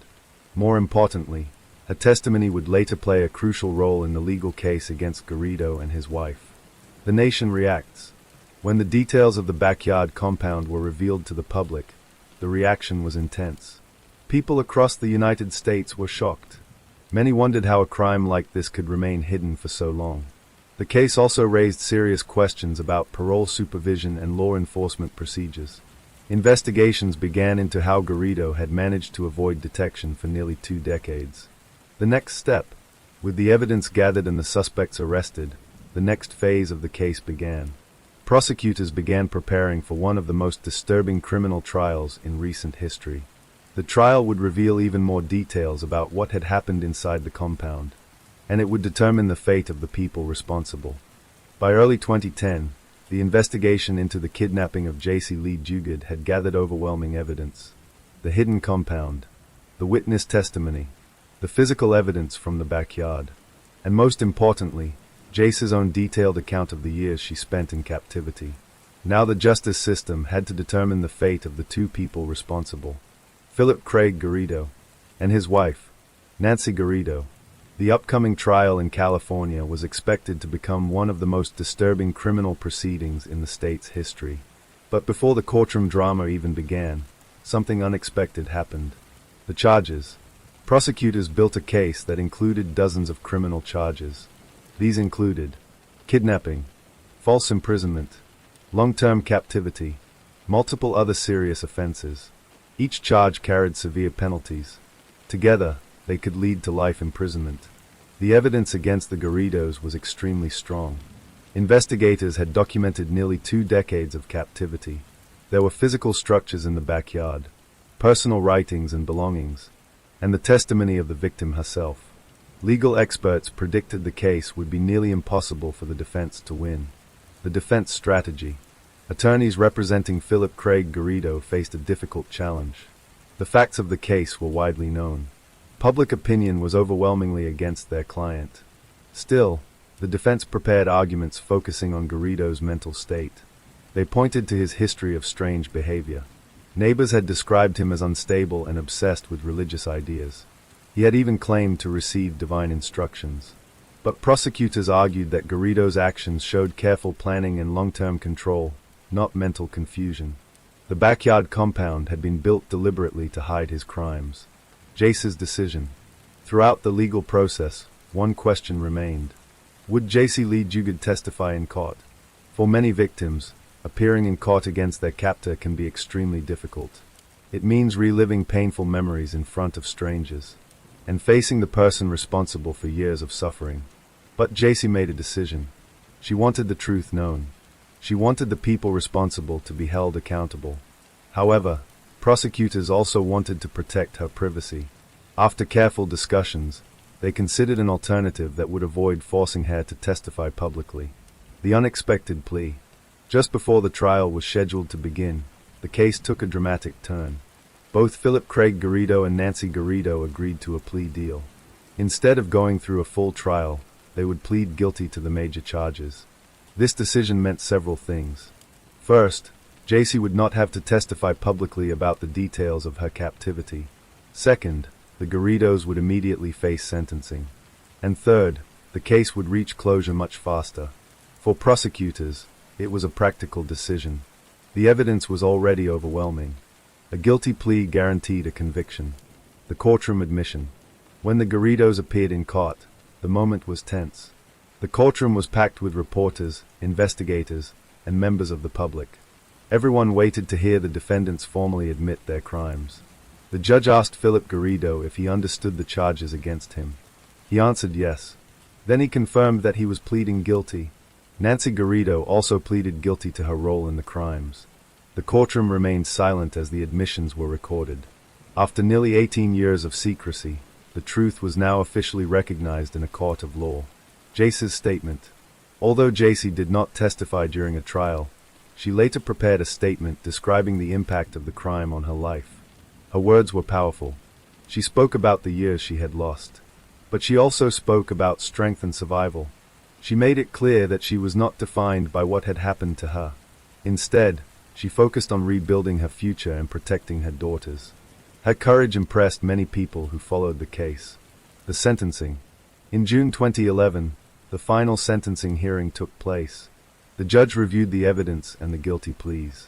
Then the court announced the punishment. Philip Craig Garrido was sentenced to 431 years to life in prison. His wife, Nancy Garrido, received a sentence of 36 years to life.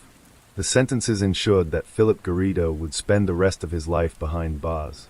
For Jaci and her family, the decision brought a sense of justice.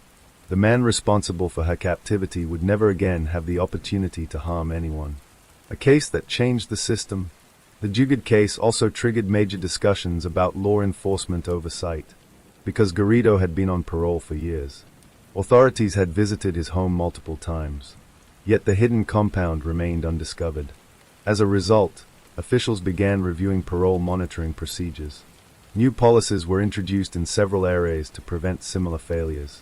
The case became a reminder that even small warning signs should never be ignored. The beginning of a new life. After the sentencing, Jaci Lee Jugad focused on building a new life for herself and her daughters. They were given privacy to recover from years of isolation.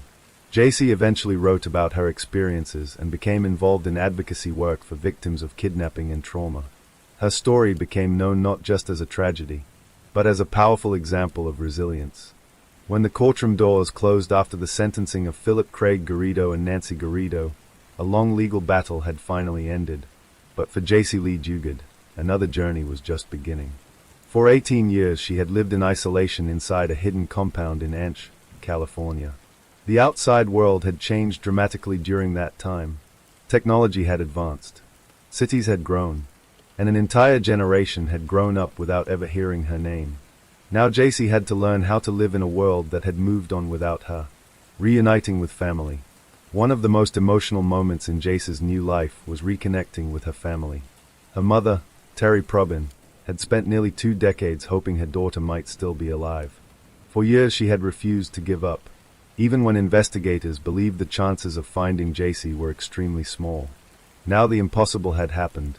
They were together again. But rebuilding their relationship wasn't simple. 18 years is a long time. Jaci had grown from an 11-year-old child into a 29-year-old woman. She had experienced things her family could barely imagine. And she now had 2 daughters of her own. The family had to learn how to know each other again. Slowly, carefully, patiently, helping her daughters adjust. Jaci's 2 daughters faced their own difficult transition. They had spent their entire lives inside the hidden backyard compound. The outside world was completely unfamiliar to them. Simple things like shopping centers, schools, and busy streets were overwhelming at first. They also had to learn the truth about their family history. The man they had known as a father was actually their mother's kidnapper. Learning this was incredibly painful. Psychologists and counselors worked closely with the family to help them adjust. Over time, the girls began experiencing normal teenage life for the first time. They went to school. They made friends. They discovered hobbies and interests. Slowly, the world began to feel less frightening. Discovering the modern world. For Jaci herself, everyday life could sometimes feel surreal. When she was kidnapped in 1991, the internet barely existed. Smartphones did not exist at all. Social media was still years away. But by the time she was found in 2009, the world had become deeply connected through technology. Suddenly Jaci was encountering things she had never experienced. Touchscreen phones, online communication, modern entertainment, even small details of daily life had changed. Yet she approached these challenges with curiosity and determination. She wanted to learn. She wanted to grow. And most importantly, she wanted to create a stable future for her daughters. Choosing privacy. In the early months after her rescue, the media attention surrounding the case was enormous. News organizations from around the world wanted interviews. Television programs wanted to tell her story. But Jaci made a deliberate decision. She wanted privacy. She wanted time to heal away from cameras and reporters. Authorities and community members respected this decision. For a long period, Jaci and her daughters lived quietly, focusing on recovery and rebuilding their lives. This period of privacy helped them adjust to their new reality. Writing her story. Eventually, Jaci decided that sharing her story could help other people who had experienced trauma. She began writing about her life. The result was a powerful memoir titled A Stolen Life. In the book, Jaci described her childhood before the kidnapping, the years she spent in captivity, and her journey toward freedom. Readers around the world were deeply moved by her honesty and resilience. The book quickly became a bestseller. But more importantly, it allowed Jaci to reclaim control over her own story.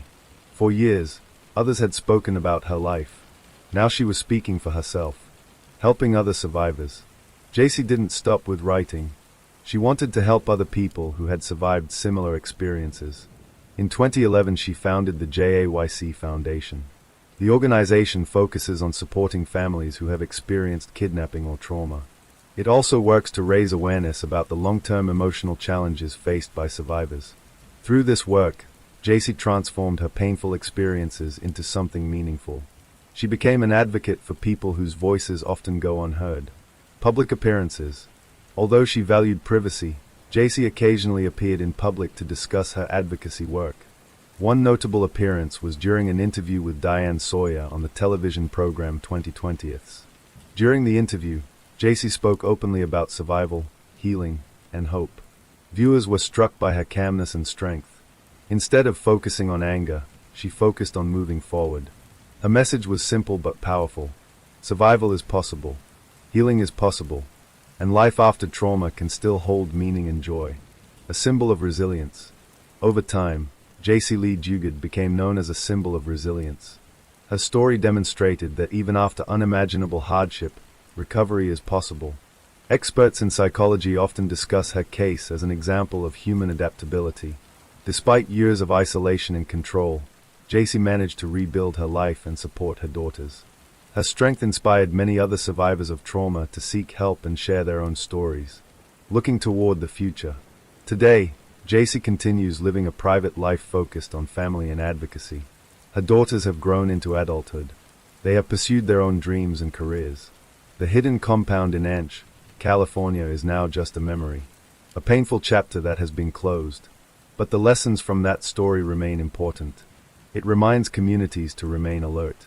It reminds authorities to take warning signs seriously.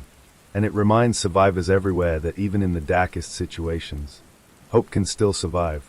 Story 4. On a cold winter evening in New Hampshire, a car sat sideways in a snowbank on a quiet rural road. The accident didn't look severe.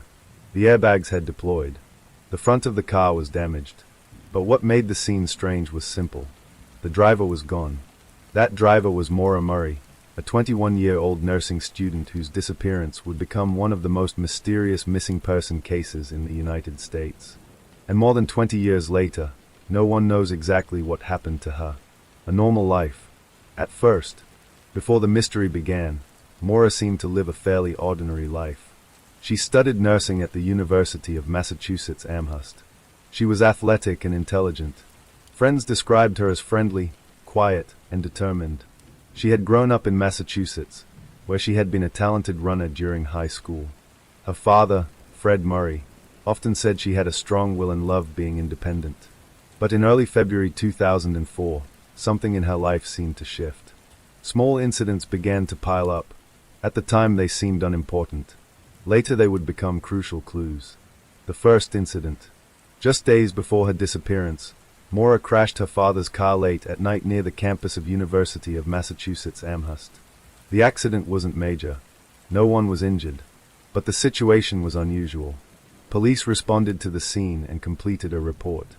Her father later came to help handle the insurance and repairs. At the time it seemed like nothing more than a college student making a mistake.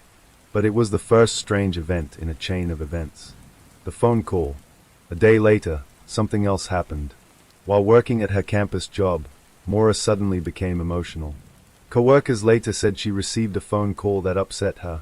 When asked what was wrong, she reportedly said only one thing. "My sister." Then she became quiet and withdrawn. No one knew exactly what had been said during the call. But investigators later considered it one of the key moments before her disappearance. The emails. On February 9, 2004, Maura sent several emails.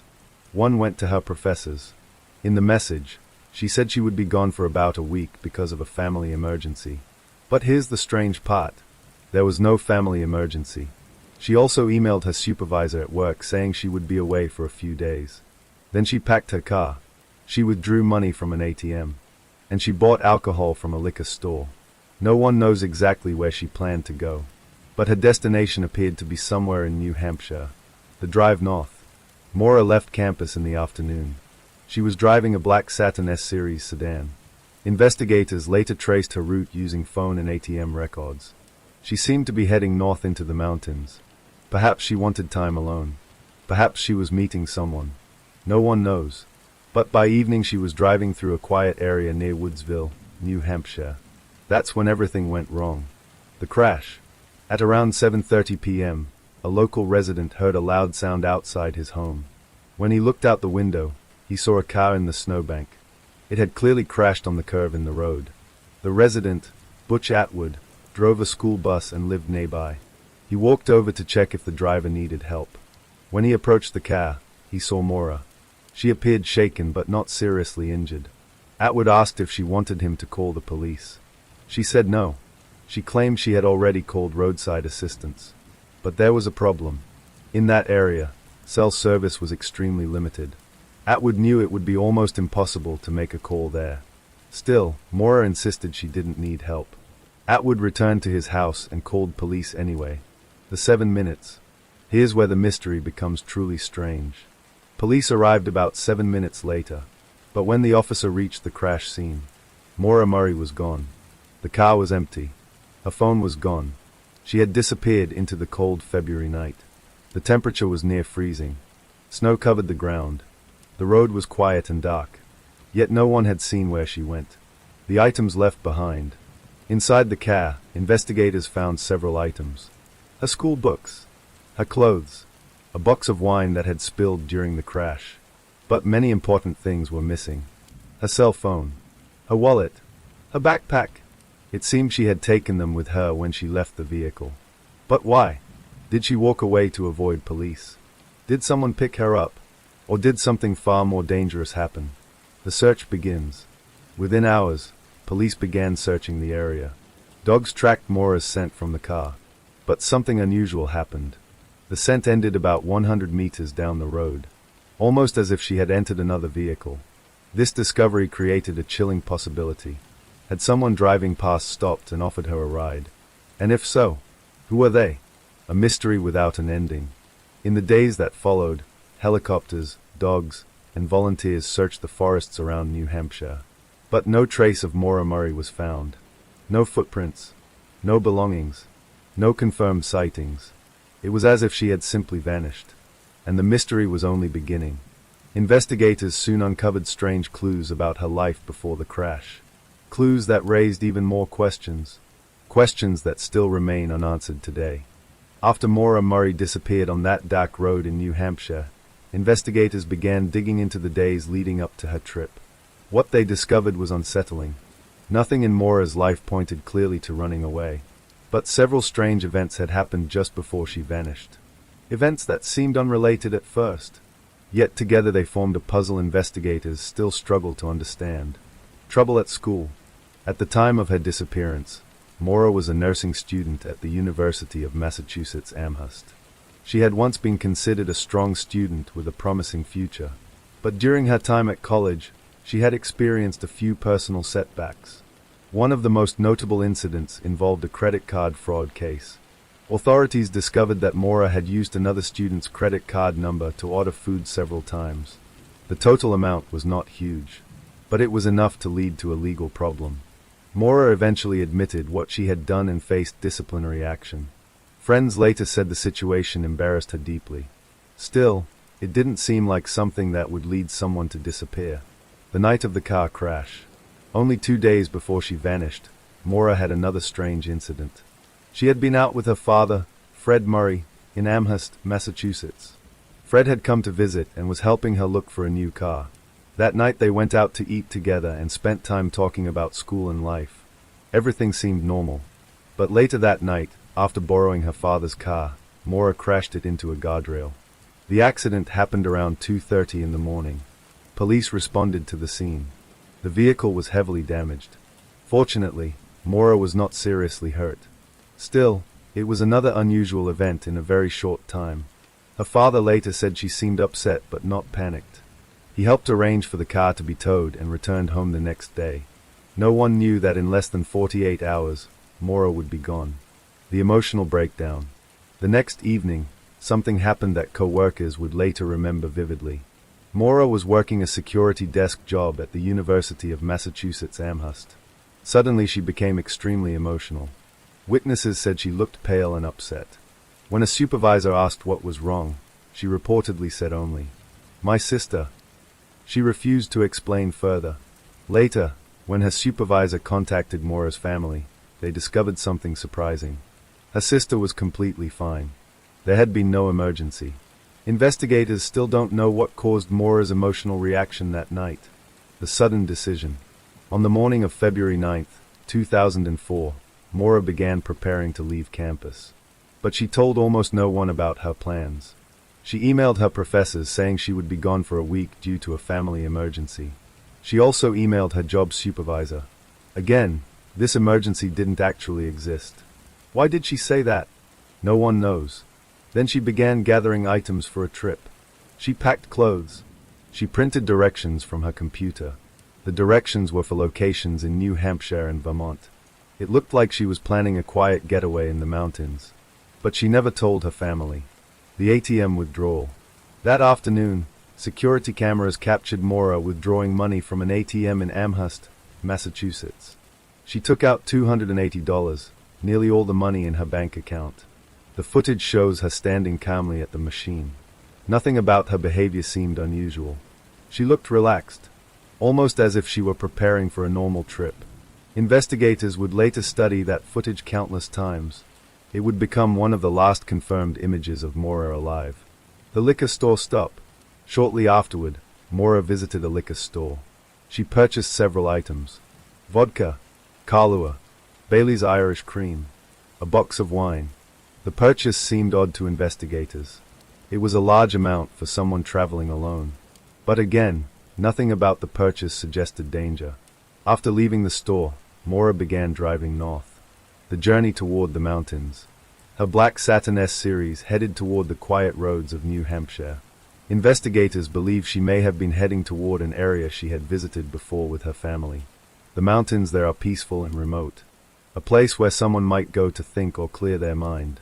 But if that was her plan, something went terribly wrong along the way. Because by that evening, her car would crash on a curve near Woodsville, New Hampshire. And within minutes, she would vanish. The first signs of a bigger mystery. After her disappearance, investigators noticed something chilling. Several drivers passed the crash site that night, but none of them saw Maura walking down the road. No one reported seeing her enter the woods, and no one saw her get into another car. It was as if she had disappeared into thin air. A family searching for answers. For Fred Murray, the mystery became a lifelong mission. He refused to believe his daughter simply ran away. For years he returned to New Hampshire, organizing searches and speaking with investigators. He knocked on doors. He spoke with witnesses. He studied maps and timelines. But the deeper he looked, the stranger the case became. Questions without answers. Why did Maura leave campus so suddenly? Why did she claim there was a family emergency? Why did her scent stop abruptly down the road? And the biggest question of all, what happened in the minutes after the crash? Those minutes would become the center of one of the most puzzling disappearances in American history. When Mora Murray disappeared on that cold February night in New Hampshire, investigators believed the answer might lie with the people who were nearby. Several residents had been home. A few cars had passed the road, and one school bus driver had spoken to Maura just minutes before police arrived. But as investigators began interviewing witnesses, something became clear. The timeline of events was extremely tight. Only a few minutes passed between the crash and the arrival of police. Yet in that tiny window of time, Maura vanished. The bus driver, one of the most important witnesses, was Butch Atwood. Atwood lived close to the crash site near Woodsville, New Hampshire. That evening he had just finished driving his school bus route. As he turned onto the road near his house, he saw a car that had slid into a snowbank. The car's airbags had deployed. Atwood stopped his bus and approached the driver. Inside the car was Mora Murray. She appeared shaken but conscious. Atwood later told police that Maura looked nervous. He asked if she needed help. She told him she was fine. He offered to call police for her. She quickly refused. She told him she had already called roadside assistance. But Atwood knew something important. In that area, cell phone service barely existed. Making a call there would have been extremely difficult. Still, Maura insisted she didn't need help. Atwood returned to his house and called police anyway. The 7-minute window. Police were dispatched quickly. The responding officer was Cecil Smith. He drove toward the crash site and arrived about 7 minutes after Atwood made the call. 7 minutes. That was the entire window of time between the bus driver leaving Maura and the police arriving. But when Officer Smith pulled up to the scene, the car was empty. The driver had disappeared. A strange scene. The crash scene itself was unusual. The Saturn S Series Maura had been driving sat partly in the snowbank. Inside the car were several items. School books, clothing, alcohol purchased earlier that day. But some important items were missing. Her phone, her backpack, her wallet. It appeared she had taken them with her. But where had she gone? The neighbor who saw lights. Another nearby resident later reported something strange. Shortly after the crash, she looked out her window toward the road. She noticed the car sitting in the snowbank. But she also saw something else. She thought she saw a man smoking a cigarette inside the vehicle. This detail confused investigators. The witness believed the glowing light looked like someone smoking. But police never found evidence that Maura smoked cigarettes. Some people later suggested the glowing light might have been something else. Possibly the reflection of a cell phone screen. But investigators could never confirm exactly what the witness saw. The red pickup truck. As the investigation expanded, another mysterious detail surfaced. Some witnesses reported seeing a red pickup truck in the area around the time of the crash. The truck was described as older, possibly with wooden sides in the back. Investigators tried to track down the driver, but they never confirmed who owned the vehicle or whether it was connected to Maura's disappearance. Still, the idea that another vehicle may have been nearby raised an unsettling possibility. What if someone had offered Maura a ride? The search dogs. Shortly after the disappearance, police brought in trained tracking dogs. The dogs were given one of Maura's gloves to smell. Then they began following her scent. At first, the dogs followed a path away from the crash site. They moved down the road. But after about 100 meters, something strange happened. The scent stopped. Completely. As if Maura had suddenly vanished. Or entered a vehicle. To investigators, this was one of the most chilling clues. If Maura had continued walking into the woods, the scent should have continued. But it didn't. It ended abruptly in the road. The first theory. Because of the dog's findings, investigators began considering a disturbing possibility. Someone might have picked Maura up. Perhaps a passing driver had stopped to help her. Maybe she accepted a ride because she didn't want police to arrive. If that happened, the driver could have taken her anywhere. But there was another problem. That road was extremely quiet. Only a few vehicles passed through that evening. If someone had picked her up, why had no one reported it? The frozen woods. Search teams soon expanded into the forest surrounding Woodsville, New Hampshire. Helicopters scanned the trees. Volunteers walked through the snow. Dogs searched the hillsides. But they found nothing. No footprints leading into the woods. No clothing. No backpack. No body.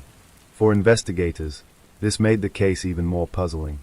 If Maura had wandered into the forest in freezing temperatures, evidence should have appeared eventually. But none did. A growing mystery. As days turned into weeks, the story spread across United States. News stations covered the case. Missing person posters appeared everywhere. Her family continued searching. But answers never came. Instead, new theories began to emerge. Some people believed Maura had been kidnapped. Others thought she may have run away to start a new life. And some believed she might have become lost in the wilderness. But every theory had problems. Because none explained one crucial question. How could someone disappear so completely in only 7 minutes? The mystery deepens. Years later, investigators still return to the same moment. That short window of time between Butch Atwood leaving the scene and Officer Cecil Smith arriving. Somewhere inside those 7 minutes, the truth of what happened to Mora Murray is hidden. But the night keeps its secret. The disappearance of Mora Murray remains one of the most baffling mysteries in American true crime.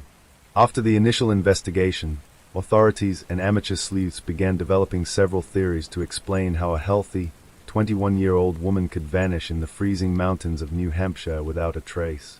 Each theory carries its own chilling possibilities. Theory 1. The kidnapping hypothesis. The most widely discussed explanation is abduction. Investigators considered the idea that someone may have stopped to help Maura after the car crash. Several factors support this theory. The abrupt end of the dog's scent trail. Tracking dogs followed Maura's scent from the crash site but stopped after only 100 meters. Dogs should have followed her into the woods if she walked alone in the freezing snow. The abrupt stop suggested that she may have entered a vehicle. The red pickup truck sightings. Witnesses reported seeing a red truck in the vicinity around the time of the disappearance. The truck was never identified, leaving the possibility that the driver could have taken Maura. The area's isolation. Rural roads in northern New Hampshire are sparsely populated at night. A kidnapper could have had the opportunity to abduct Maura without witnesses. Supporters of this theory argue that someone with sinister intent could have been watching for an opportunity and forced Maura into the vehicle. Her disappearance fits the profile of a stranger abduction in cold, isolated terrain. Yet the evidence is indirect. No confirmed sightings, no physical trace, no ransom demand.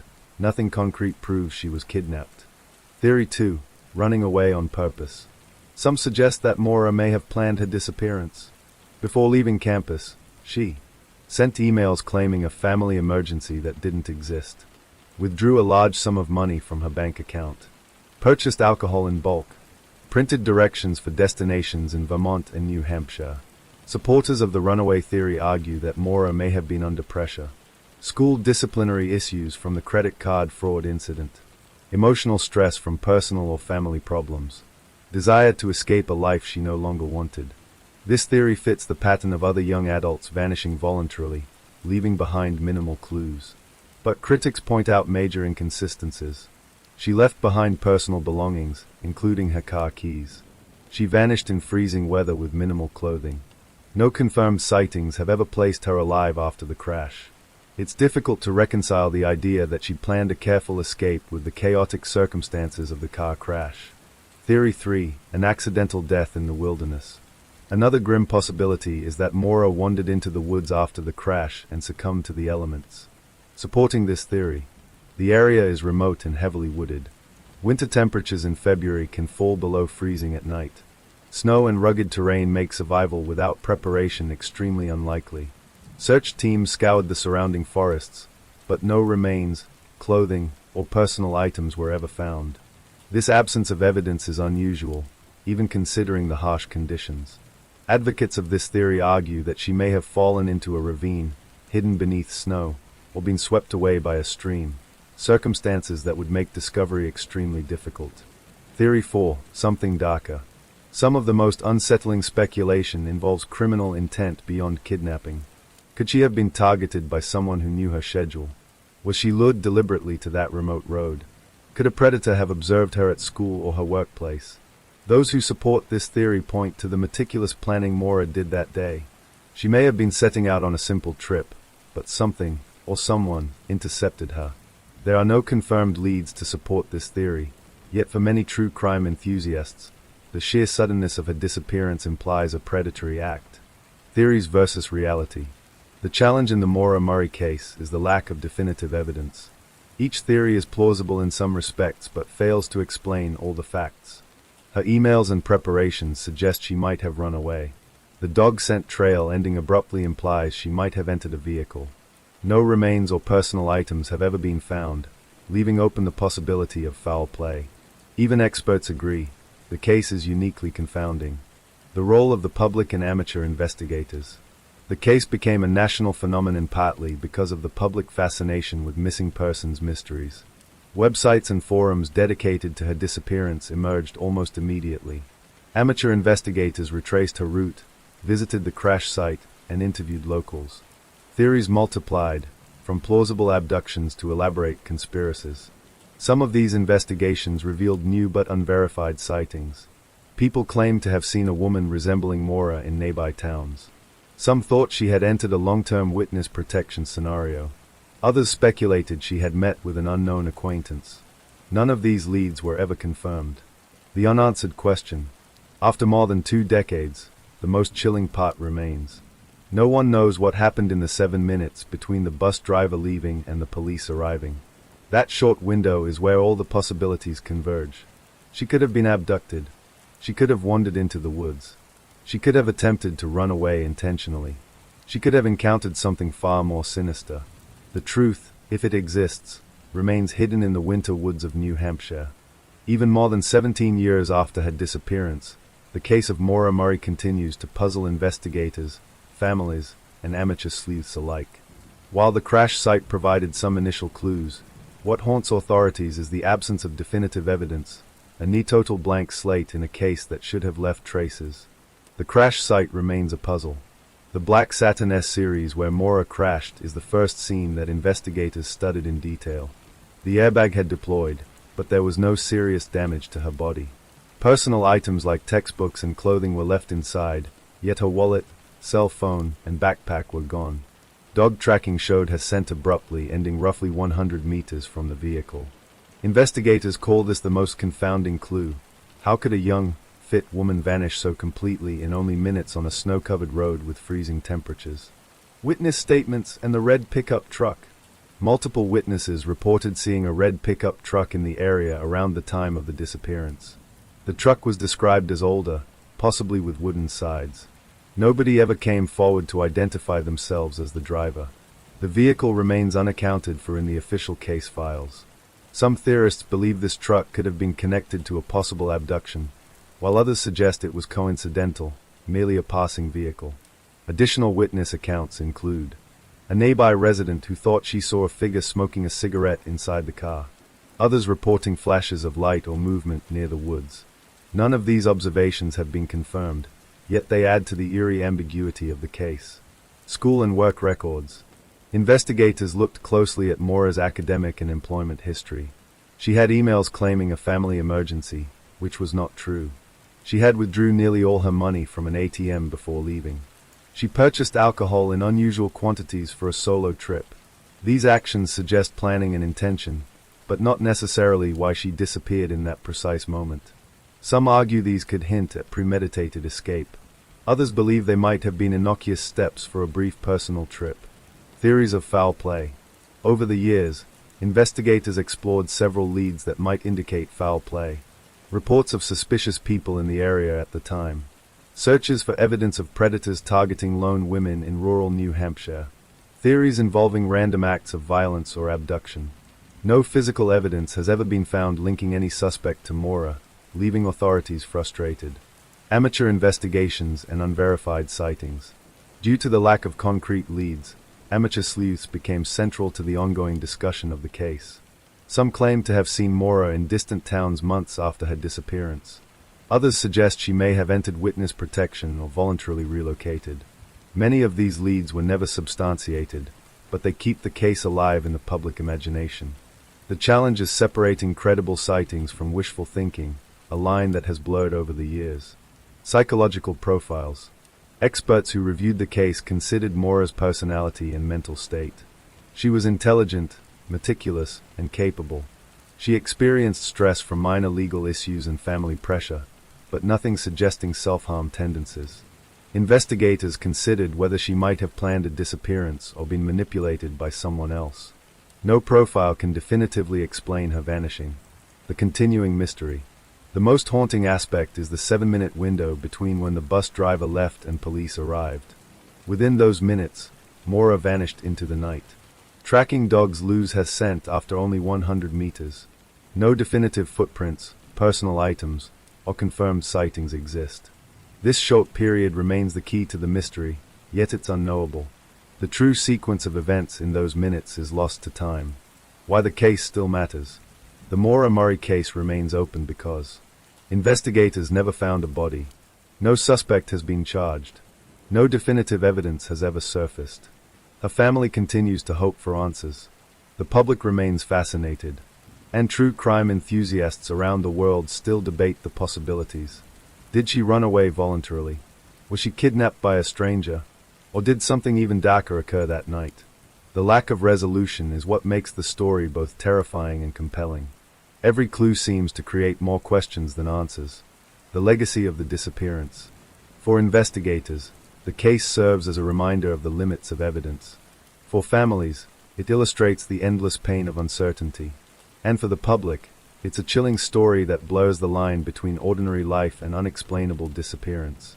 Mora Murray vanished over 2 decades ago, yet her story continues to haunt New Hampshire, investigators, and anyone who has ever wondered. Could someone vanish completely, in plain sight, and leave no trace?